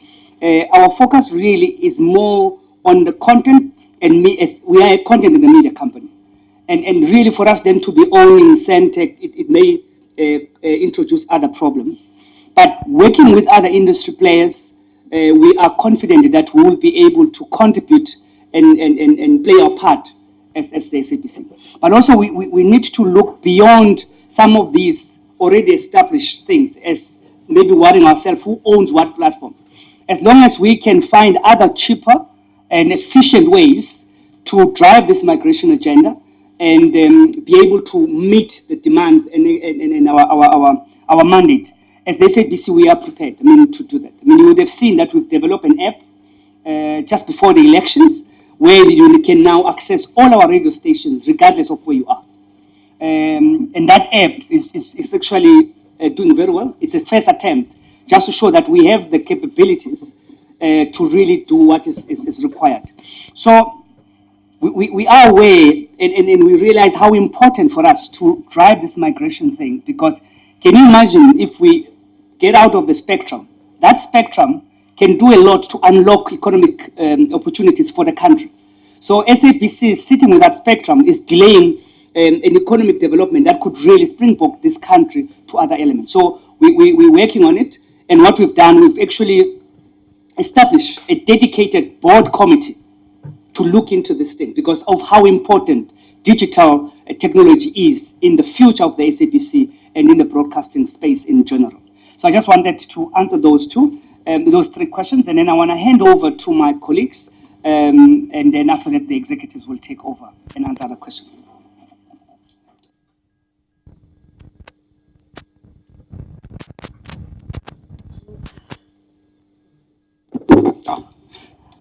Thank you very much.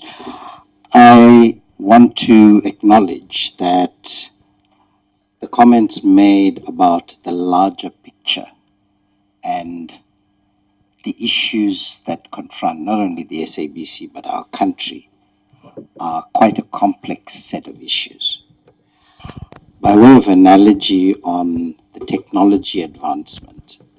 When South Africa introduced television, we had the PAL system, whereas established jurisdictions like the US had the NTSC. Somewhere along the way, and despite the Centec white paper and so on, we lost the plot. DGT is already passé. LTE does not do it. The plan that the interim board and the current board, when it was appointed in 2017, looked at was both forward scoping as well as to correct the problem. A lot of the issues and recommendations made in that period have been made, including the issue of TV licenses. And in case I forget, just remind me about that. We are confronted with our people being ahead of us with the use of smartphones. They are powered up there and we are giving them something low down. So it allows the space for other players to take advantage. So without going into too much technical detail, some of which I don't understand, but they are serious, cheaper alternatives. And using the current distributor, which is a Ganda model, Centec, right? You can use that and quickly bring us to what other countries already are in, the 5G space. So this board, when it was reconstituted in April, the middle of April, was fully cognizant of that. But we looked at merely the turnaround strategy. That's not the forward scoping and the visioning. And that's why there's been some difficulty with certain issues, because competitors and would-be media players, and bear in mind, honorable members, the media space looks very big, but it's a very small one when it comes to ownership and control. The public broadcasting, given its given the duality of its mandate, has to, in the ideal world, maximize its commercial side to meet its public mandate, so that there's no reliance on the fiscus. When we make the request, we're not making it because we want to prioritize this over bread and butter issues and the living conditions of people. We need to make that very clear. However, in terms of that vision, that ability, and the will to take us to that space within the next couple of years, literally, this board has it. We're hamstrung with the catch-up space and leapfrogging to the new space. On the issue of commercial viability, and the chair has eloquently raised that ours is a national heritage. There are very few countries in the world that can boast the array of languages and the uniqueness of those languages and the need to keep those languages. Where else do you speak Afrikaans? Where else do you have a radio station, XKQ, catering for the oldest living ethnic group on earth, the Komani San of the Southern Kalahari, to which 95% of the world's population can trace their DNA, not just in South Africa, the world.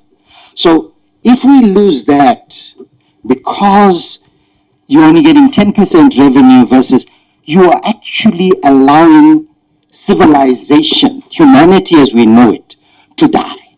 And we believe that the mandate is very clear. We should enable those languages to be out there. It's very interesting, though, that the rumor mill has it that some of the more commercially viable stations are the ones that people want to purchase. You know, primarily in English and maybe a little half in Afrikaans. So it gives you an idea of the pressures and the complex web of interlocuting partnerships in the media space, where the public broadcaster needs to engage with those partners, but still maintain its public broadcast mandate. And that one is one that will be constantly buttressed against, because people will say, why don't you sell? And I'm pleased that under the current economic climate, members are aware that you can't just sell on a fire sale because you get nothing. In turn, what you're selling a spectrum, you can go and relicense later, and you've got another animal using what we have. And that is what the South African public is paying for. So on the license fees, we've been debating that, and I think probably the next meeting will be discussing a plan on licenses, because we don't want to add to the burden on the South African public, but we also need to be realistic that we can't shoot ourselves in the foot if we don't have certain alternatives. So those alternatives are linked to future visioning and the direct link in making sure that the reliance on licenses is less, because if you go the serious cheaper tech route, you can pinpoint individual listeners and viewers wherever they are. You don't need to do the kind of collections that happen. So all of those factors are part of what we have.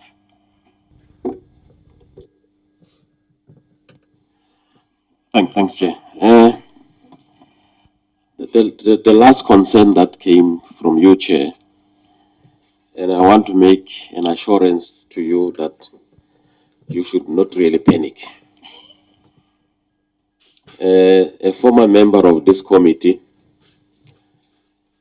once said to me that at the SABC is rough and is tough. And when we opted to be members of that board, we knew that it's not going to be easy.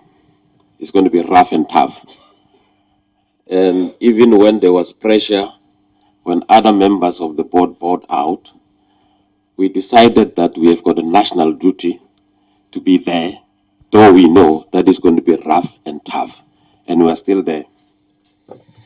I just want to make some comments on the media leaks. The media leaks and what the chair has actually spoke about. We're hitting it hard when we implement consequence management. And I want to assure the committee that people who are involved in the corruption at the SABC are not people at the lower level, are the people at the higher level who have got access to journalists who are able to leak sensitive information. But I want the public and the committee not to be deterred. We are hard on it, and then we are assured that SABC is going to be okay in our presence, and then we need the support of this committee and the support of the nation, and we want to be happy with it.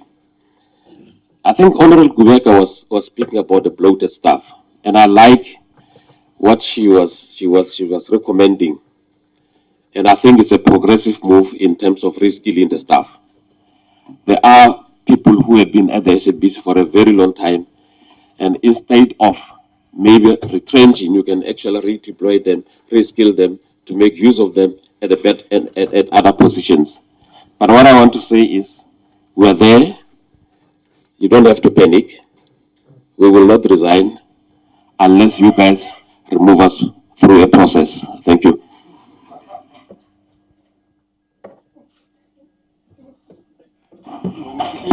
Good morning, colleagues. I chair the SABC Foundation, and just as the SABC itself as a corporation is going through this massive and important transformation process, so too the foundation is being turned around so that it will be less broadly focused on charities and poverty alleviation and more cleverly, smartly, and narrowly focused on broadcasting and technology, and focus on supporting our public, our constitutional, our human rights, and our multilingualism mandates, including on social cohesion and nation building.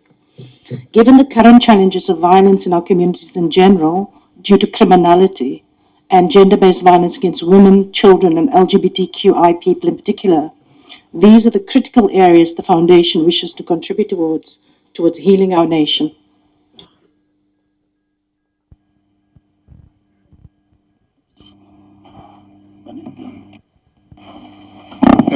Thank you, Chairperson. There was a question on the meeting that was held on Friday regarding the preconditions and where are we from a bailout point of view.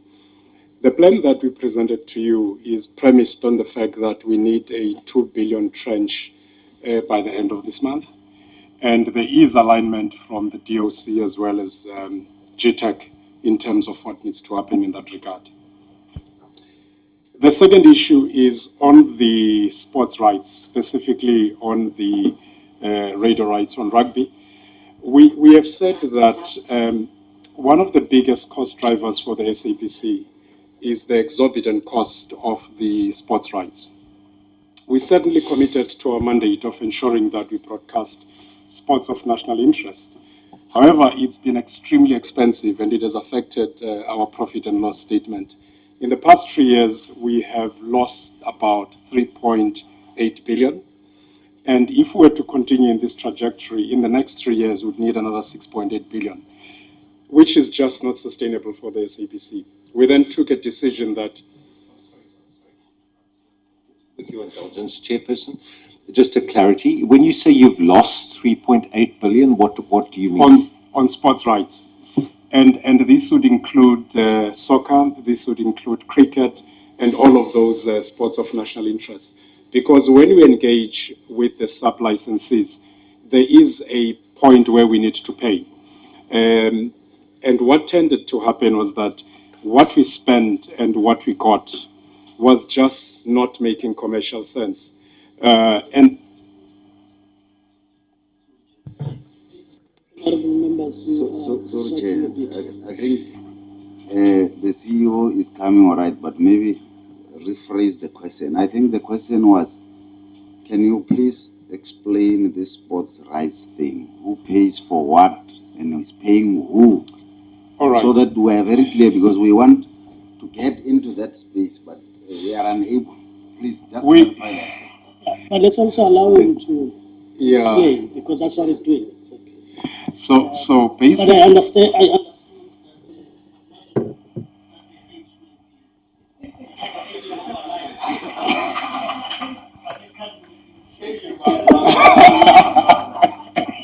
All right, but see, all right. Yeah. I will make an example. Let me make an example so that it's clearer. If you look at this is public knowledge. About 6 years ago, there was a contract that was signed in terms of acquiring sports rights for football. That contract was 280 million per year, over 5 years. And the revenue generated by the SABC was less than 40 million. So you can appreciate that that is a commercially wrong deal. And what we've been doing since the board, in fact, instructed us to say, we will not sign any deal that is not commercially viable for the SABC. Every single deal that we look into, we look at commercial viability, but the need to serve the public mandate. So what has tended to happen in the past was these deals were signed without necessarily looking at the cost base for the SABC.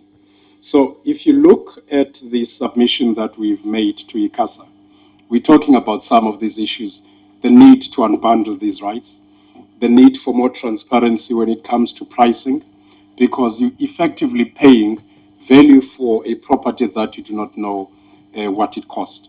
So that's where it is. Even with the rugby rights, when it comes to radio, it was the same thing. The price that was put on the table was just exorbitant. And much as we are committed to broadcasting sports of national interest, we could not allow a situation where we get into a deal that is not financially viable. I'll give you an example. The last fiscal, we recorded 483 million losses, which was a huge improvement from the 722 million the year prior. Of the 483 million losses, about 400 million of that is contributed is directly contributing from the cost of sports rights. So that is the burden that we are expected to carry as the SABC.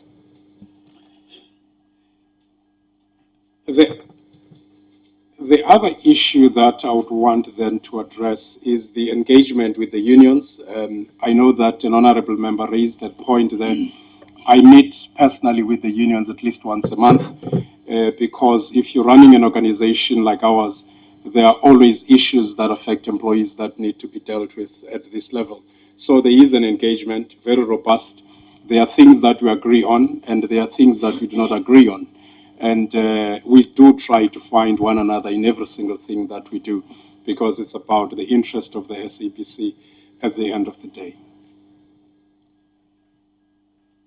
The other point that I would want to talk to is the issue of, there was an issue about the competition from radio, internets, and all of these. The SABC actually has a huge market share. We're standing at about 73% of the share. And what we're actually doing, which is a key issue for us, is how can we ensure we translate that huge market share to revenue? And the manner in which, Chairperson spoke about the need to market and invest in branding when it comes to all of our properties. That is what we're now doing.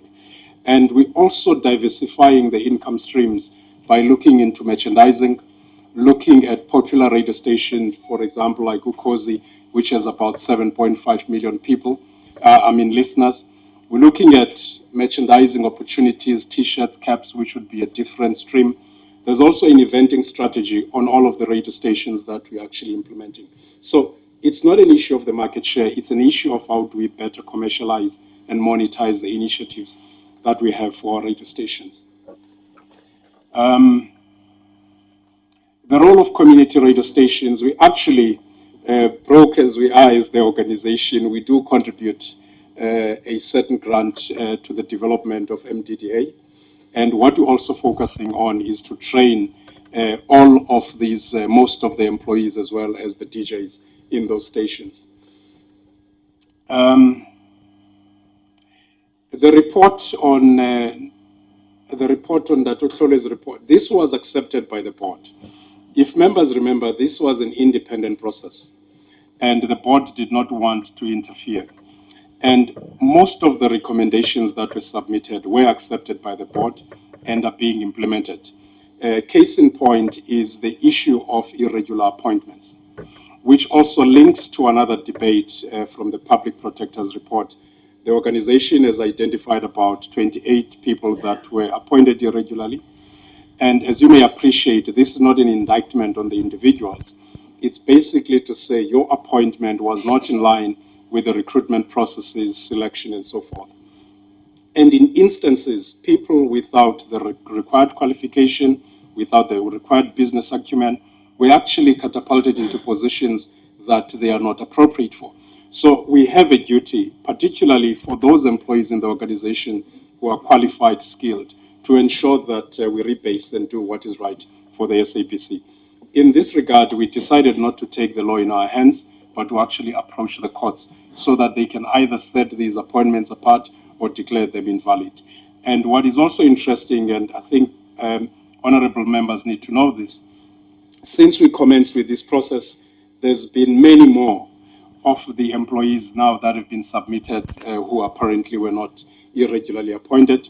We're going to go through the same process, very rigorous investigation and analysis, and looking at the SABC selection and appointment criteria when it comes to this.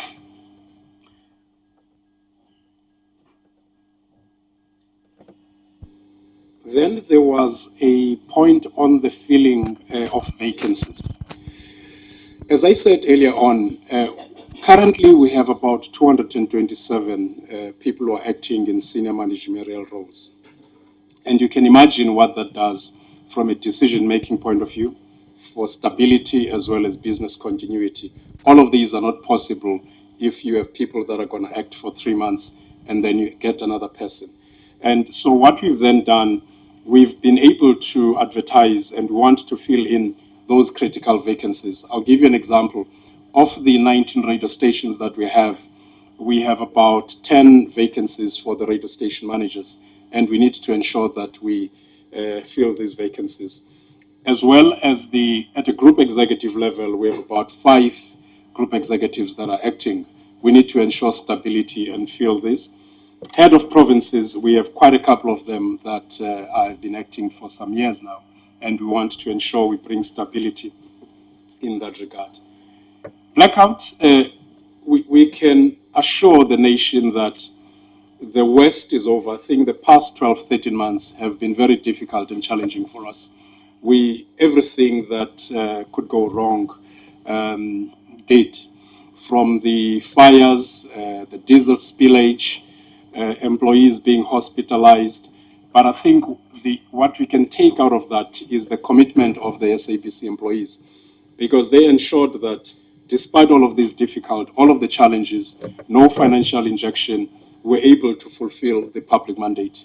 Then, Chairperson, the point that you highlighted on annual appropriations, and I think maybe I need to clarify by making this example, of the 6.5 billion that we could make last year, 84% of that was generated through commercial revenue, 15% through the TV licenses, and the percentage that you're talking about was about 200 million from government.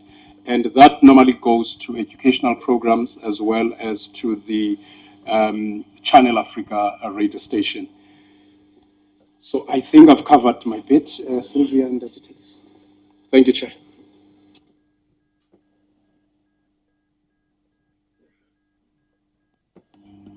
Do you want to add? Okay. You can add. Thank you, Chair. I'm going to confine my responses to a number of questions that were raised regarding the TV license fees increases, as well as the non-compliance rates and the methods of collections within TV licenses. First, let me start by saying the South African TV license tariff is the 4th lowest in the whole world. And when you look at our tariff fee, comparing it to other countries in terms of the number of people that benefit from a broadcast service as such as the SABC, the license fee is fairly very small. It's not enough for us to be able to provide the compelling content that we believe our citizens deserve. Now, what's been happening over time is that although the TV license tariff has remained relatively small, at the same time, what the SABC is facing is increasing collection costs, because they do go up on an annual basis. So you find yourself in a situation where for you to be able to collect 265, you need to spend at least 25 rands of that 265. What we also brought to the board's attention is that a portion of that 265 also goes to allocations of VAT. So ideally, you are not able to walk away with any profit from that 265 if you take into account the VAT portion as well as the internal collection costs that we incur as the SABC. And these come in many forms. We send people SMSs, we send emails, we phone people, we pay our external agencies as well. So all those costs, when they mount on that 265, ideally the SABC does not walk away with much. So I heard, yeah, there was a mention that there's a rumor that we're going to increase TV license tariff. I'm not going to say the rumor is true or wrong. However, what the SABC did was that we approached the minister towards the end of 2018. We approached the Department of Communication requesting a tariff increase. Right now, there has not been a decision or a determination made on whether the SABC will receive that increase, and if that increase does happen, what will the increase be. So I think we should just dispel that rumor, because I have seen a couple of newspaper articles continuously saying the SABC is increasing tariff increase. According to the Broadcasting Act, the SABC will only increase TV license tariff increase upon confirmation or approval by the minister. It's a power that is only embedded within the minister's office. So there is no tariff increase right now as we speak. And then lastly, just to touch on issues of non-compliance. What the SABC has been doing over time is that, in addition to the collection costs that I spoke about, we also continuously improve our technology in order to not only use the same methods of collection, but also to implement collection methods that speak to our people. When I presented earlier on, I mentioned that we want to be able to collect license fees in a manner that is more comfortable, easy for our license holders.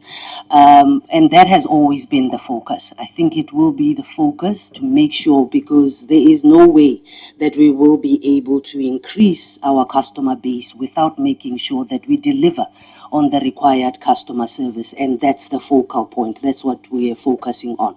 So what we do is, on a continuous basis, we measure collection methods that bring in the most license fees, the most license fee revenue, and improve on those. But not only that, we also take the input of our customers out there, whether it can be on our website or via SMSs, because they do respond to us via SMS. We will take and collate all those recommendations that they make and review the collection processes that we have. A lot of the times we will improve on a collection method that brings in the most revenue. So we've had instances of reduced compliance as far back as 2015. And I think from a historical point of view, we can all understand at that time, when people started to really stop paying TV license fees and withdraw their commitment from the SABC. It's unfortunate for the SABC that it started gradually in 2015, and then 2016 it took a spike. The non-compliance numbers now started to increase. And that is why we are saying, in trying to take or bring back our license holders, we need to not only focus on collecting license fees, but we also need to complement that with compelling content on our platforms to be able to gain back the confidence that our license holders or our viewers used to have in us in the past. Thank you, Chair.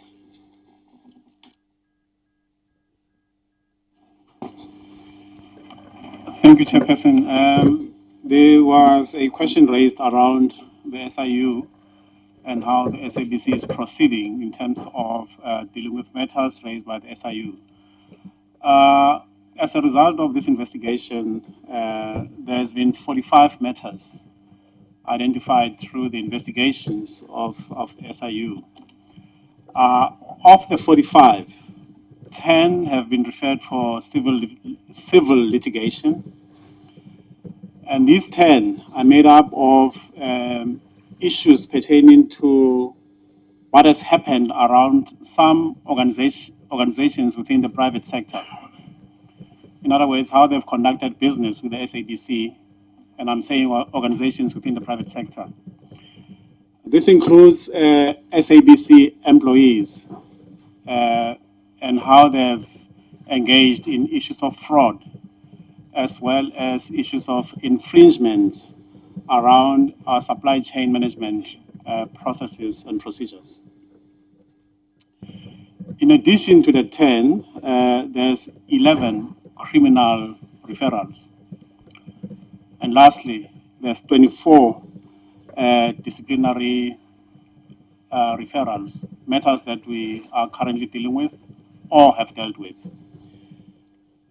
It's noteworthy that in some instances, at the point of us proffering charges against particular employees, they choose to resign. And as we know, resignation is a unilateral act. So they resign in the midst of us proffering disciplinary charges. But what we do is, when we know that we have enough evidence around these employees, we basically get in touch with the pension fund administrator to enable us to interdict the retirement benefits of these employees. And the work that I've highlighted around the SIU, I must acknowledge that most of this has been discharged through the offices of Advocate Vanara, who is our head of legal. There were questions raised around the skills audit and our engagement with organized labor. And I'm not going to repeat what the CEO has said on our relationship with organized labor. Suffice to say that we have 2 majority unions that are not sweetheart unions. We engage with them in a very robust fashion, but our relationship is not adversarial. And of course, it's characterized by contradictions. It's normal. There was a question around whether are we waiting for us to achieve the 7% of the rest of the employees in order to achieve 100% so that we can pursue Section 189. The answer is no in both instances. 7% no, in the sense that we might recall that in 2014, SABC discharged a skills audit process, and the sample that they were able to attain at the time was less than 30%. And so, with the information that we have, we basically can use job families in terms of assessment of the skills, that we require. So if they do submit the 7% or so, which will be around 200 employees or so, it'll be a bonus for us. But with the information that we have, we're satisfied that we can proceed with the assessment process. I'll come back to the skills audit matter because I know there's a question that was raised. What do you start with? Why do you start with skills audit? I'll come back to that question. Let me deal with the question around how many staff members have been subjected to disciplinary hearings in the last 12 months. In the last 18 months, we've managed to close 86 disciplinary hearings, whether employees were dismissed or given final written warnings, but we've gone through due process in terms of dealing with those matters. We still have about 11 or so matters that are still outstanding, and these emanate from SIU cases, the outcomes of the public protector report, the sexual harassment report, which you will know that this report was submitted and accepted by the board in October, November last year. We just left with one case that we're dealing with in terms of the sexual harassment matter. There were 6 employees identified as alleged perpetrators, and we've dealt with all those, save for one matter. I acknowledge, Chair, the fact that from a human capital point of view, we need to put more work because it is characterized by difficulties, and we're doing precisely that. And then there was an issue raised around the 43% or our salaries constituting 43% of our costs. It's a bugbear for the organization, and it's a matter that needs to be dealt with. And we're putting measures in place to deal with that. Let me come to the question that was raised, Chair, around what comes first, skills audit or the organization, redefining or defining its org structure. We have begun, as I said earlier, a process where we look at, first of all, our operating model, and secondly, our org structure. But in looking at our operating model, we had to, and we still have to, look at what is the core competence of the SABC. What is the core competence of the organization? So it is an impersonal, albeit clinical look at the organization without looking at individuals. And it becomes a scientific process because all that you are doing is asking the question and you're looking for the answer. What is the core competence of the SABC?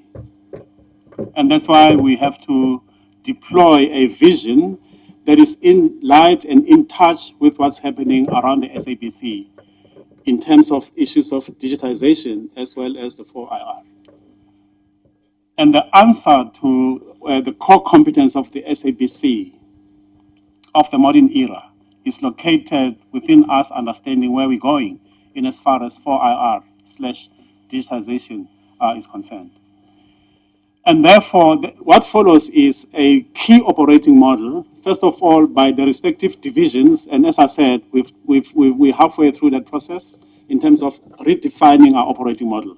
Just to give an example, in human capital terms, the much spoken about operating model is that of Dave Ulrich, because it's been tried and tested and it's scientific that it works in as far as helping the human resources environment to assist the organization in terms of delivery of the HR mandate. That's the Dave Ulrich model. So that's an example of one of the models. Then once we've defined those things, we then have to look at a structure, an org structure. Once again, a clinical, impersonal look at an organizational structure without factoring in people. Because we are basically saying, if the SABC is going to be able to deliver on the mandate, what sort of org structure does the SABC ought to have? We will recall that it was this very house that told SABC that the SABC could not proceed with pursuit of Section 189 before the SABC discharges a skills audit exercise, this house. Secondly, the DOC was very clear that the SABC could not pursue Section 189 until the SABC does a skills audit. And finally, organized labor are the ones that actually placed an obligation on the SABC to discharge a skills audit before we proceed with Section 189. And some of us might recall that this pronouncement, at least some of the pronouncement, was made just before the general elections in May.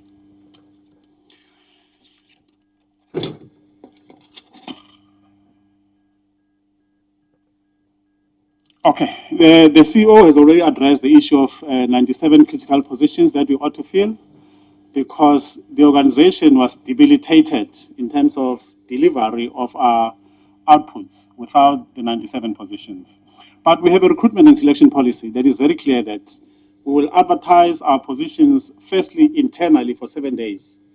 Look at our own employees before we go outside. In fact, the policy is very clear. It says the SABC will exhaust the internal environment before the SABC goes outside.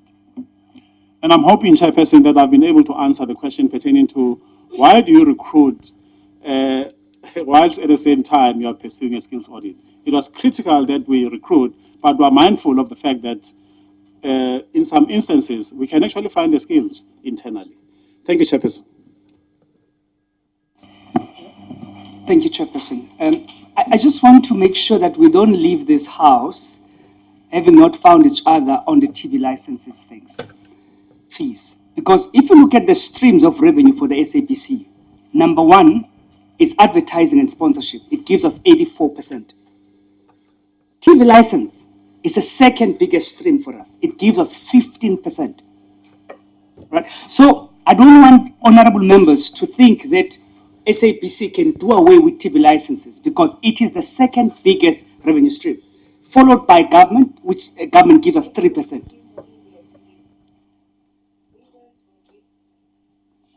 So revenue stream for the SABC is commercial and sponsorship, advertising revenue, 84%.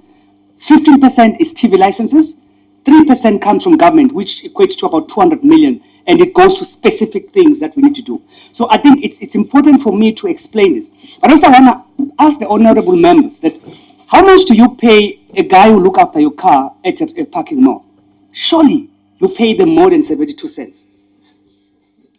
All right, so let's not come here and be a little bit impossible and economic about fact and reality. 72 cents a day cannot really justify us saying TV licenses are too expensive. Actually, there's more South Africans who can afford to pay R1 a day towards SABC. I mean, if you are paying a guy who looks after your car more than 72 cents, how about SABC who gives you 19 radio stations, 5 TV channels, and who plays such a critical mandate in educating, informing, and entertaining our general public? So the truth of the matter is we need those licenses, fees to be paid. And actually, more South Africans are starting to pay because they can see the SABC changing. So it's important for us to get your support.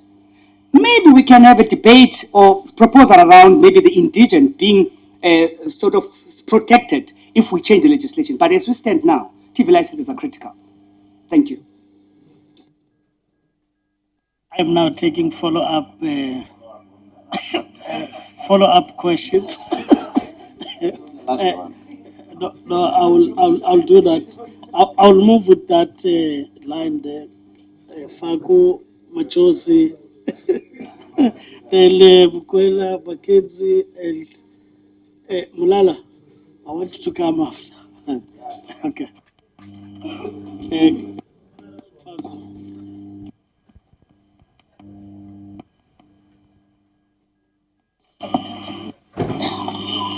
I hope that advert will pay for what's happening. Thank you, Chairperson. Thank you, Chairperson. My question will be, Chair, to the Chairperson of the Board and the Executive to give us a clear indication on how much this turnaround strategy will cost the SABC. Will the 3.2 billion be enough? If not, how are they going to meet the shortfalls? I think, Chair, we need to emphasize on this issue of the preconditions.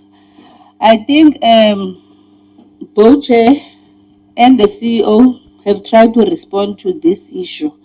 And I think the Chairperson is coming back again to say that the evaluation on property was done. But now the evaluation on other issues were not done because they wanted to really understand the value of the preconditions. But then there must be no wrong perception that we are saying that is it XFM to be closed down. That is not what we are saying, Chairperson. That is not what we are saying. Our concern, we want to understand and we want to assist the board. If government gives you the 3.2 billion, I believe that as SABC, maybe you require about 6.8 billion for your turnaround strategy. So perhaps if you can take us through that, Chairperson. Thanks, Chair.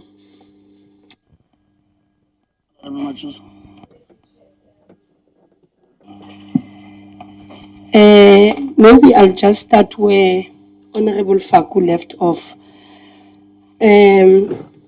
I think maybe it's either we were misunderstood or something, because our concern was that if you put up 35 million and get 3 million revenues, then which means you are not making a viable commercial revenue. So how then, what is the plan at hand to make sure that you do not come back again and ask for a bailout? That was our question. We wanted a plan at hand, not that you must now let go or close of other stations, because as much as it is your mandate to provide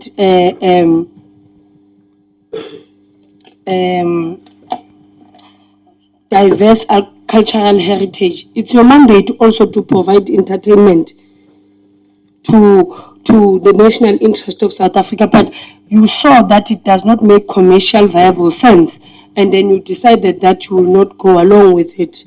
But here we want to know that since you are taking the stand that no, you are keeping all the stations and you want to do the social cohesion on the cultural heritage, but what is the plan at hand that you have? And Chair, I had this question because I wanted to know when they, I think it was Honorable Mackenzie when he asked about the staff members, and I had a follow-up question on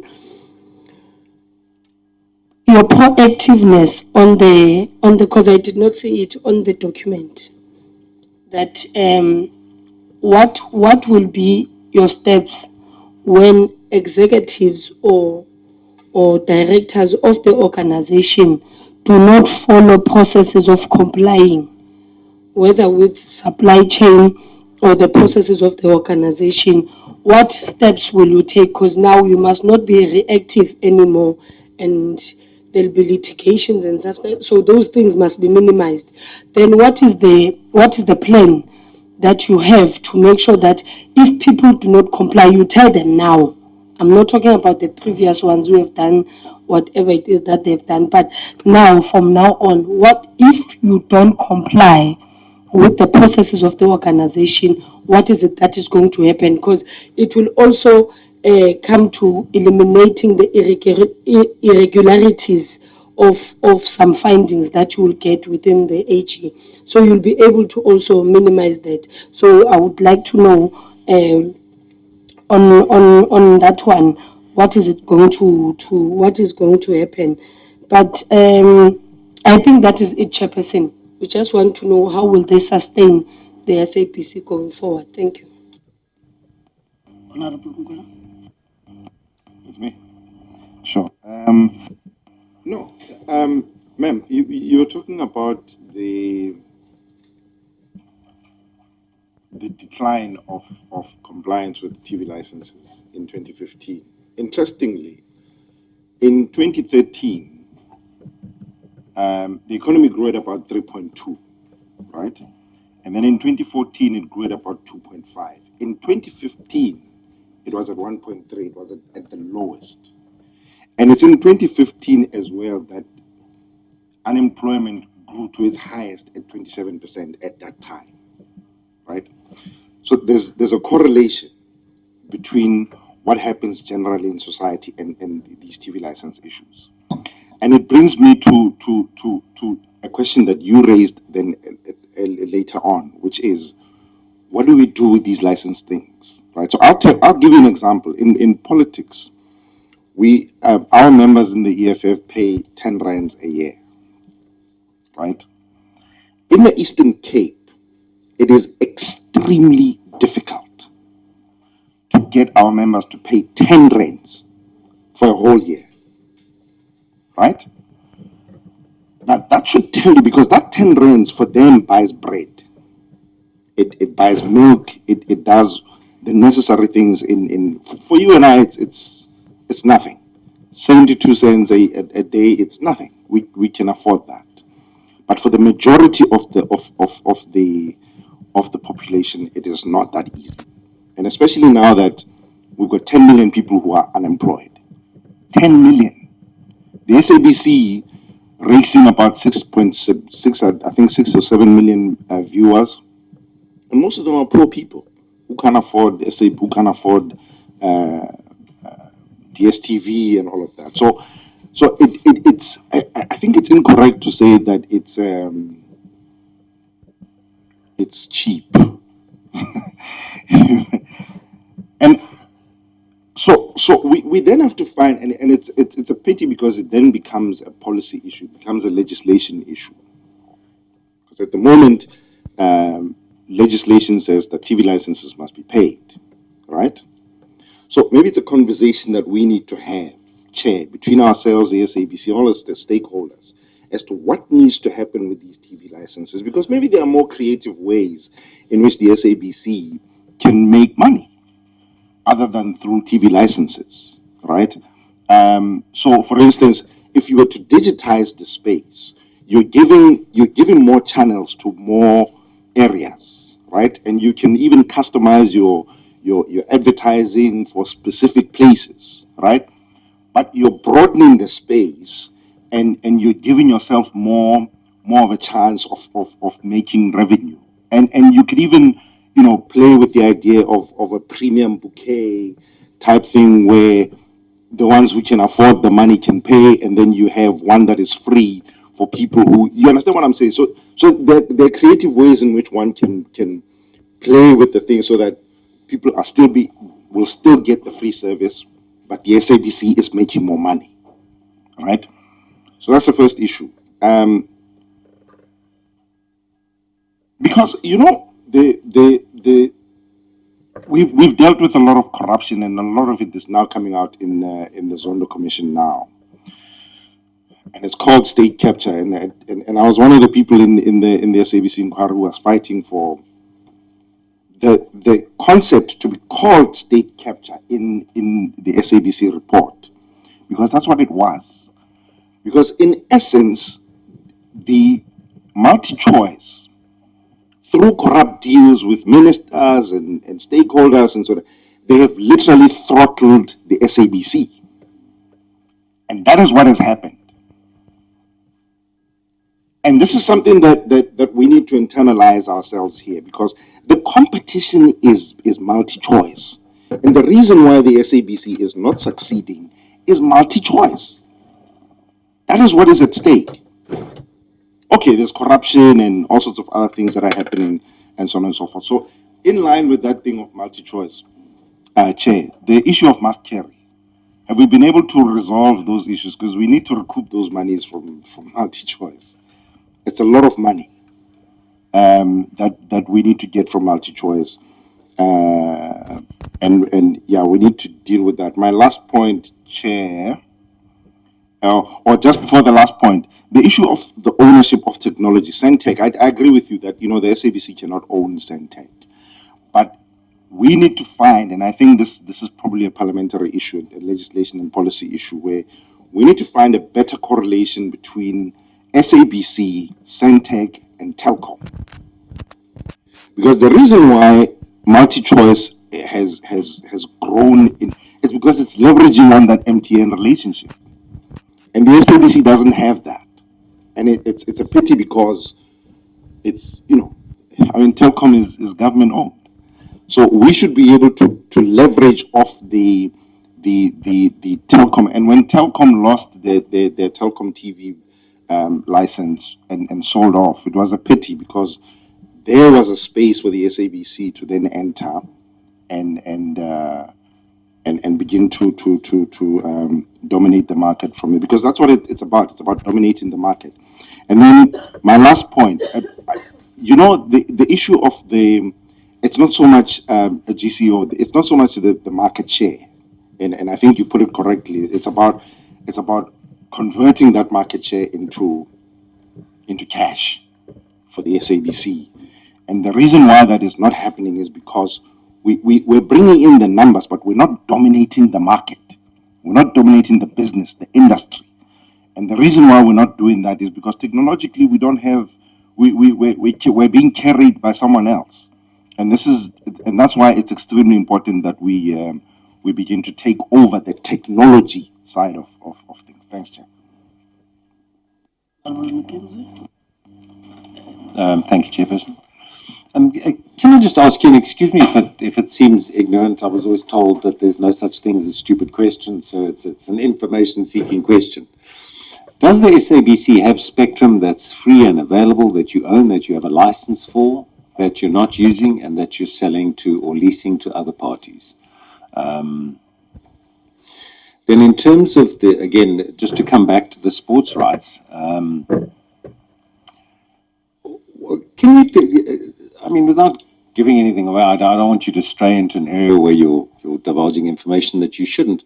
How much were you asked for the rights to broadcast the rugby on radio, even the delayed broadcast? You said it was far too much. I just want to get an idea of what kind of exploitation we're talking about. Did you approach the broadcasters to find out whether you could broadcast selective games, like perhaps South Africa against Japan? I still haven't seen that game. I believe we did quite well because I don't have any DSTV in my house. There's Netflix and Showmax, and these are the competitors. You know, did you negotiate for individual games? Did you play that sort of game? And what kind of money are we talking about? And then after SuperSport has finished these games, even 2 or 3 or 4 or 5 days later, was there any negotiation around broadcasting any of these games to bring it to a wider populace? I think if there's one thing we can really see visible transformation, I'm just looking from the outside. I see rugby. I mean, we have amazing captains, we have amazing teams, we have a team that the whole nation can get behind, and we've seen the power of sport. So to exclude many of the 7 million that my colleague was talking about from participating and being involved in this very exciting event, I think is a terrible shame if it's just about money. Ma'am, you mentioned about the increase in the TV license. You said, as we speak. As we speak, my relationship with my wife is very good. Tomorrow, I can't tell you what it's going to be like. You know, the best way to dispel rumors, of course, with fact. So if you can guarantee us, as we're sitting here, that there isn't going to be a TV license increase, I'm sure the public would be very grateful for that. Then also, just speaking to TV licenses, what percentage of non-compliance are we looking at? Especially around, say, you said you started seeing a trend in 2015, 2016, it was exacerbated. What sort of percentage are we looking at? And then my colleague also said that perhaps we should, you know, together engage around alternative models as opposed to a TV license. And just on that thing, I mean, I would imagine an example would be to ring fence a levy on every device that's capable of receiving the internet, which would be a laptop, a tablet, a phone, and that you ring fence that levy, and then that goes towards the SABC as a broadcaster. I'm not sure if such things are possible. And then lastly, on your skills audit, so I did ask you for some sort of timeline when we could expect to see that finalized. Thank you very much, Chairperson. Honorable Mulala, you still want to come back?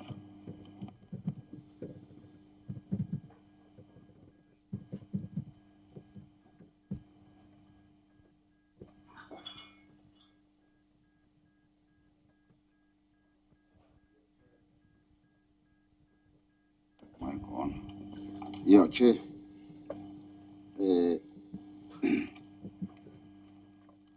SABC has told us that they collect license on people who use ordinary radio.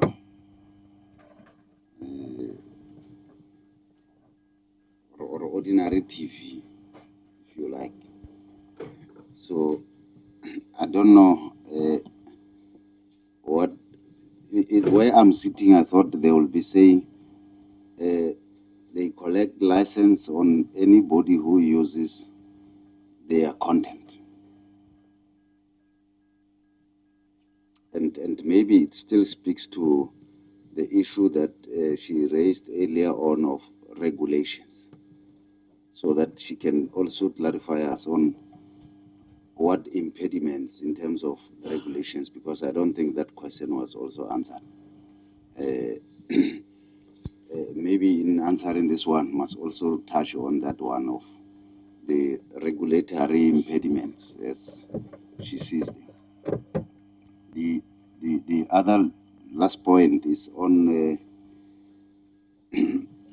I've been following the State Capture Commission, and there was a short, I think, I don't know in what meeting, we were short that there were engagement between the Commission on interfacing whatever they are investigating. But from where I'm sitting, there's a lot of duplication. The evidence given in the commission possibly is the same evidence given in the hearing or in the criminal proceedings. Because from where I'm sitting, the evidence that is provided there may end up, I don't know what is the correct legal word, prejudicing the entire process, because they are giving evidence on some of the key questions. Maybe if that also can be clarified so that we know the demarcation. I'm not having a problem with either of them. All I'm saying is that if I give evidence here and give evidence here on the same matter, it might be difficult for the one party to proceed because they will still wait for the other. So in that case, I would also need the SABC's indulgence in that regard, so that we don't come back and say, but these cases could not be completed because they were on the State Capture Commission. So we're still waiting for the commission.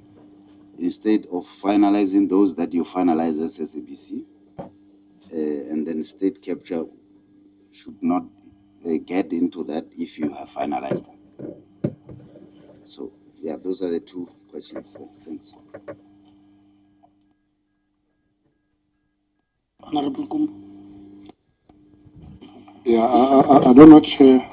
I don't know as to whether you are going to allow me just to raise two things, just to be clarified on two things before. Giving you the platform. Thank you, Chair.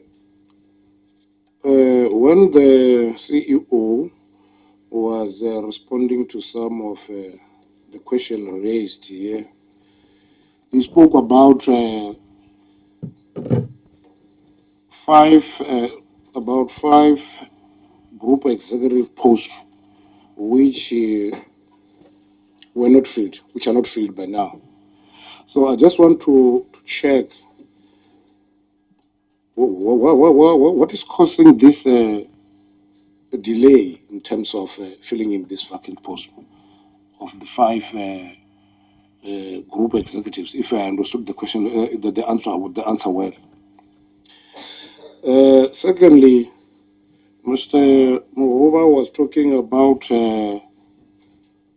when he was responding, in fact, he was worried about the media leaks from SABC. Just want to check as to whether the SABC is having some contingency plans to address this. If they're there, what are those? Thank you, Chair.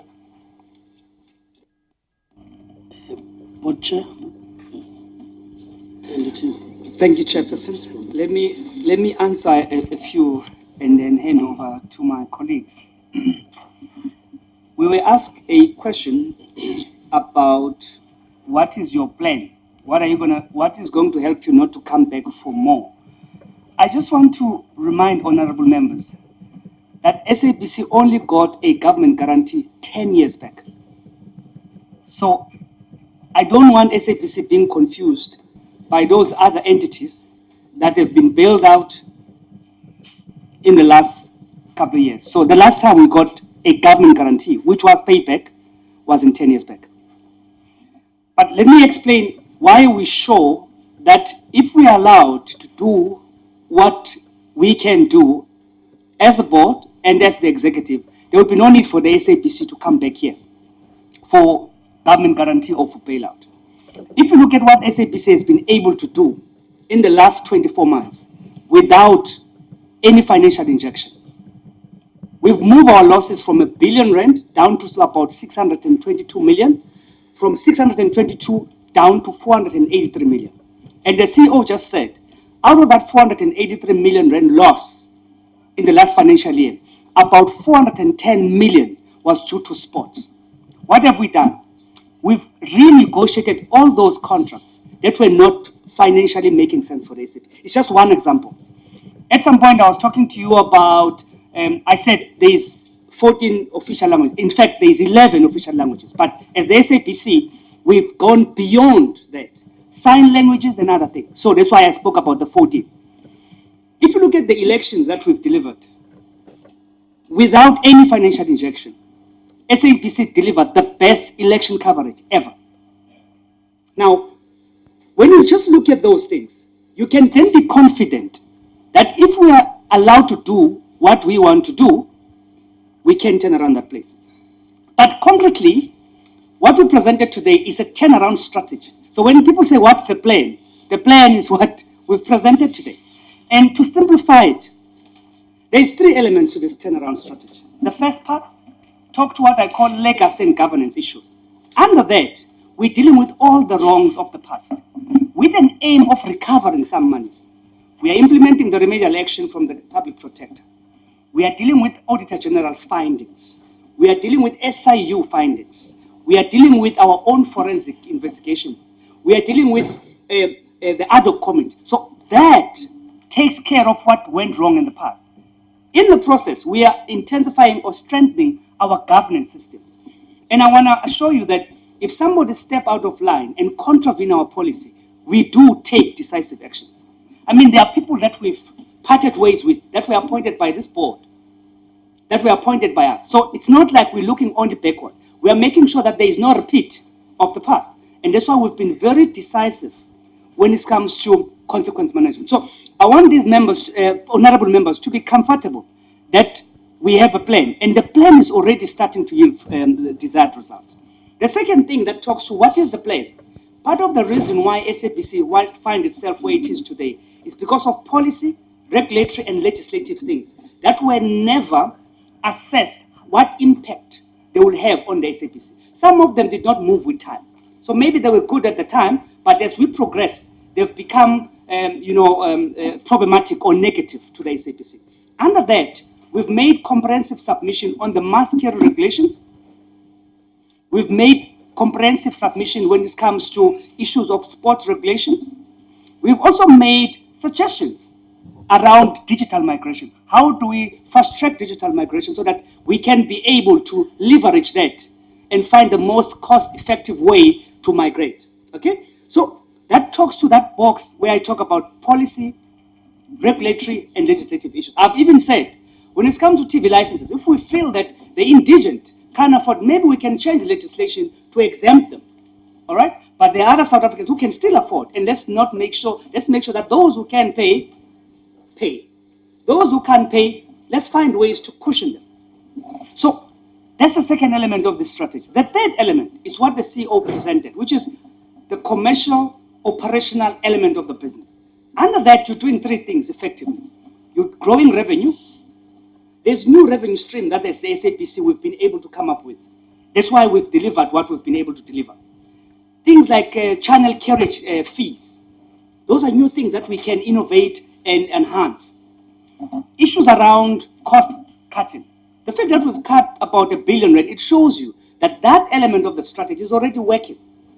Of course, there are areas that we would have wanted to invest more, like marketing, so that we can attract more revenue. But the truth of the matter is the commercial and the operational element talks to revenue growth, cost cutting, and driving efficiencies within our own business, because there are some inefficiencies that we need to deal with.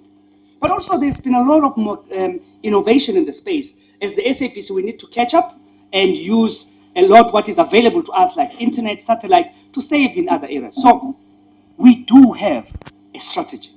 And it is because of that strategy or that plan that we still stand.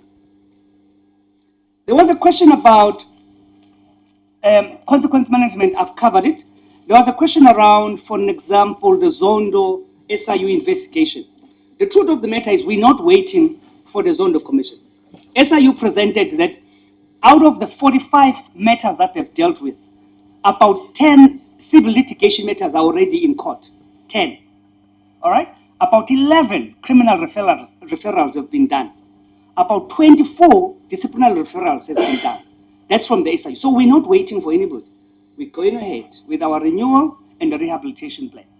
So there will be a discussion between the Zondo Commission and the SIU about some of the investigations that are still ongoing to see who runs with what. But of course, as the SABC, we can't answer that because even for us, we were invited to the Zondo Commission. We got asked questions and we answered the questions that we asked. So you don't invite yourself and you can't dictate what must happen. But I just wanted to give you comfort that work is being done. We're not waiting for anybody or for anything. That's what I wanted to cover. Let me hand over to CEO. Thank you, Chair. I'll respond to the question on the cost of the Rugby World Cup. That would have cost us about 28 million US dollars. And in terms of that would be the TV rights, 28 million US dollars. And then the radio rights would have been 60,000 US dollars. And that does not factor into the issue of production costs, which would have been just close to about 900,000. Then there was a question on whether we own the spectrum. We only have a license right to use the spectrum through ICASA, and we then license the use via that mode. There was also another question on why is it that it took us longer to fill in those critical vacancies, particularly at the group executive level. You may recall that early this year, the ministry undertook to integrate the two departments, DOC as well as telecoms.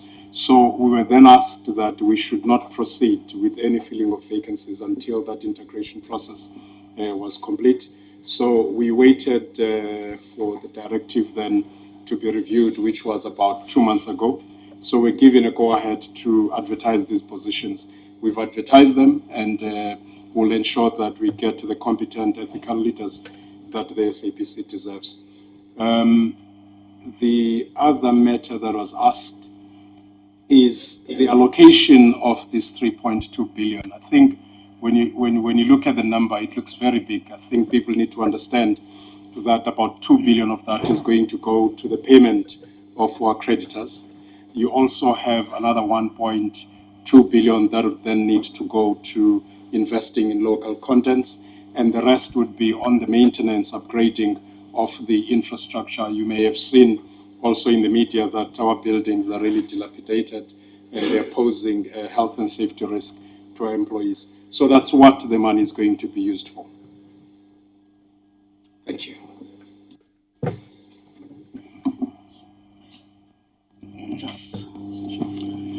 Thank you, Chair. There was a question around,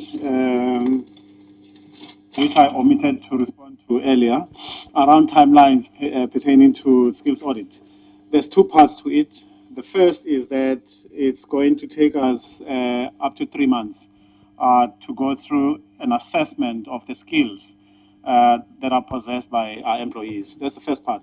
The second is we then have to address the gap between what we have in terms of skills vis-a-vis what we should have. And that's going to take us anything between 3 and 18 months.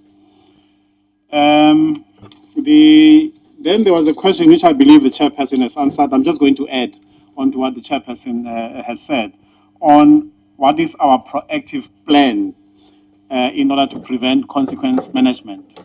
There's 4 things that we're pursuing currently. The first one is subsequent to the Sexual Harassment Commission's report, which was delivered in October, November last year, we then embarked upon a number of interventions within the organization in order to be able to address the scourge of sexual harassment. So we've gone on roadshows to reconscientize our employees around this issue. We've also been very active on our intranet. We've also had quite a number of posters across the whole organization on this matter, but we've also used quite effectively the whole question of industrial theater across the organization, purely on this sexual harassment matter. The second issue, which is quite critical for the SABC, is that we are going out on a values drive. And all that we're doing here is with a view to transforming the culture of the SABC. But we are keen to focus mainly on the values which all our employees have to abide by. And of course, with those values, we have to make sure that, and we're doing that, that employees understand what behaviors they ought to have in order for us to realize those values.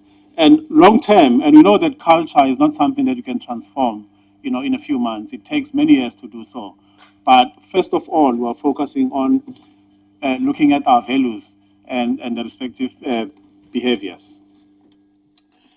Chair has also raised the question of policies. It's important that all our employees understand our policies, and we've begun a process of doing so. And finally, we keep harping on the question of implementation of performance management. It is critical for the organization for all employees to understand what their respective roles are. And in this, it's important that each and every line manager engages in what we call courageous conversations with each and every employee on poor performance or otherwise. And we think that short term, if we do these things and we do them successfully, it should help us in terms of some kind of proactive measures that we're taking in order to prevent consequence management. Thank you, Chair. Yeah, maybe the last thing, Honorable Kumbo, regarding the media leaks. There's a trend at the SABC whereby when employees are going through a DC and in the implementation of consequence management, they release the information to the journalists. Unfortunately, there is an implication. We rely on advertisers for revenue, and that negative publicity unfortunately scares our advertisers because they want to trust the brand.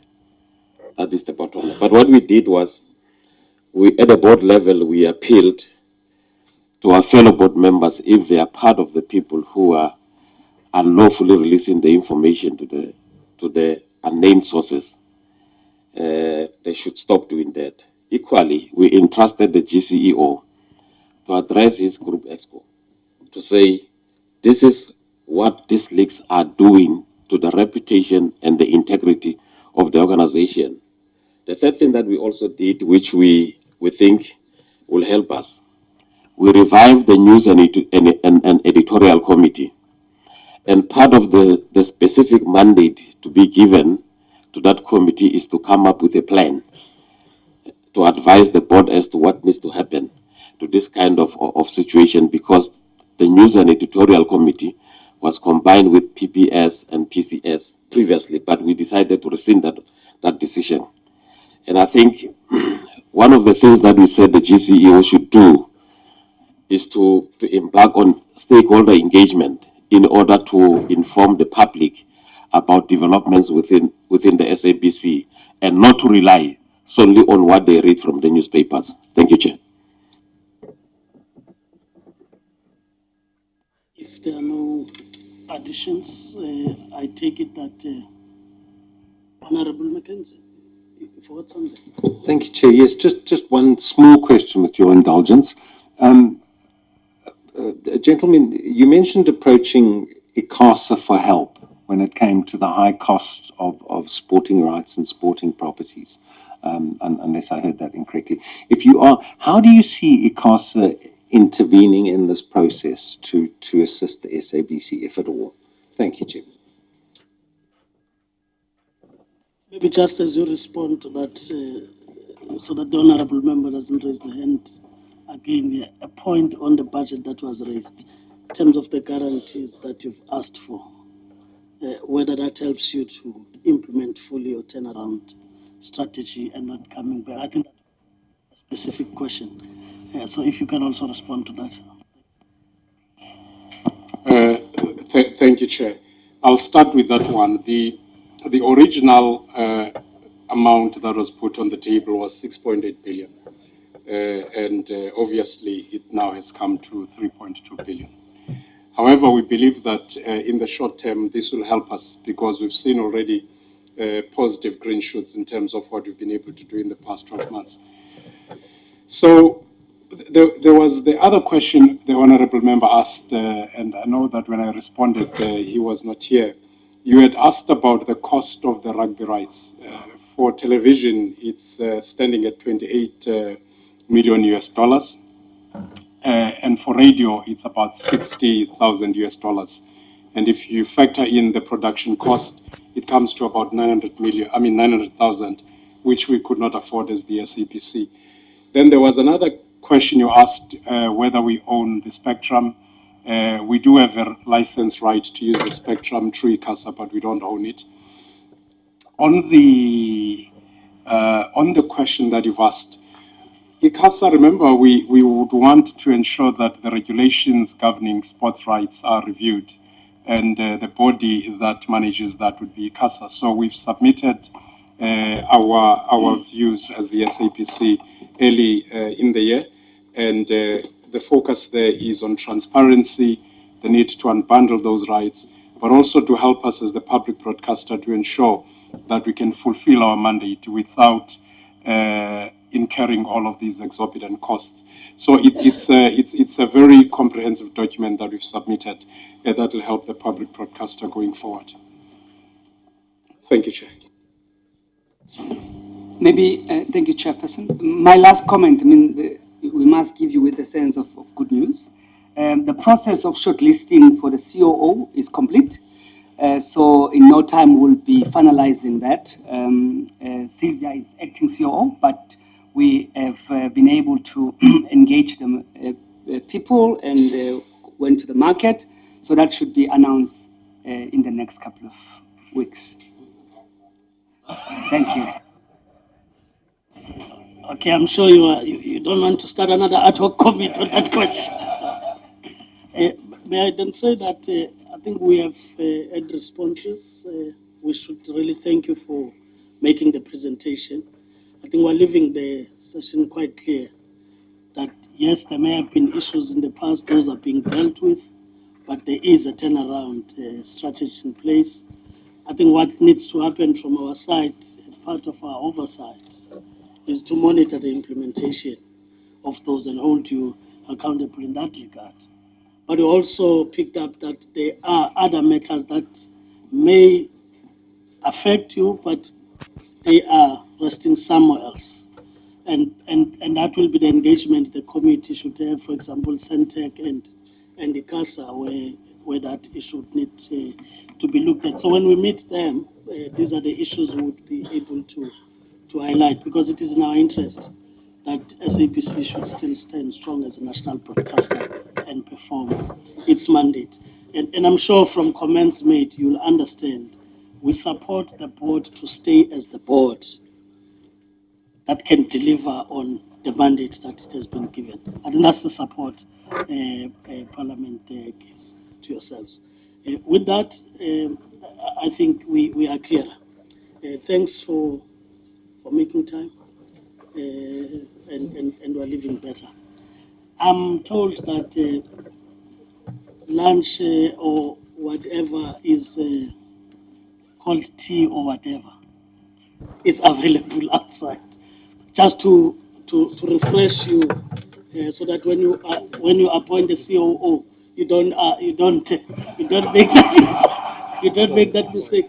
However, I'll ask that members of the committee that will remain just for a few minutes as they leave for lunch. Mr. Foss will show them where to go, just for us to wrap up on one or two things. Thank you.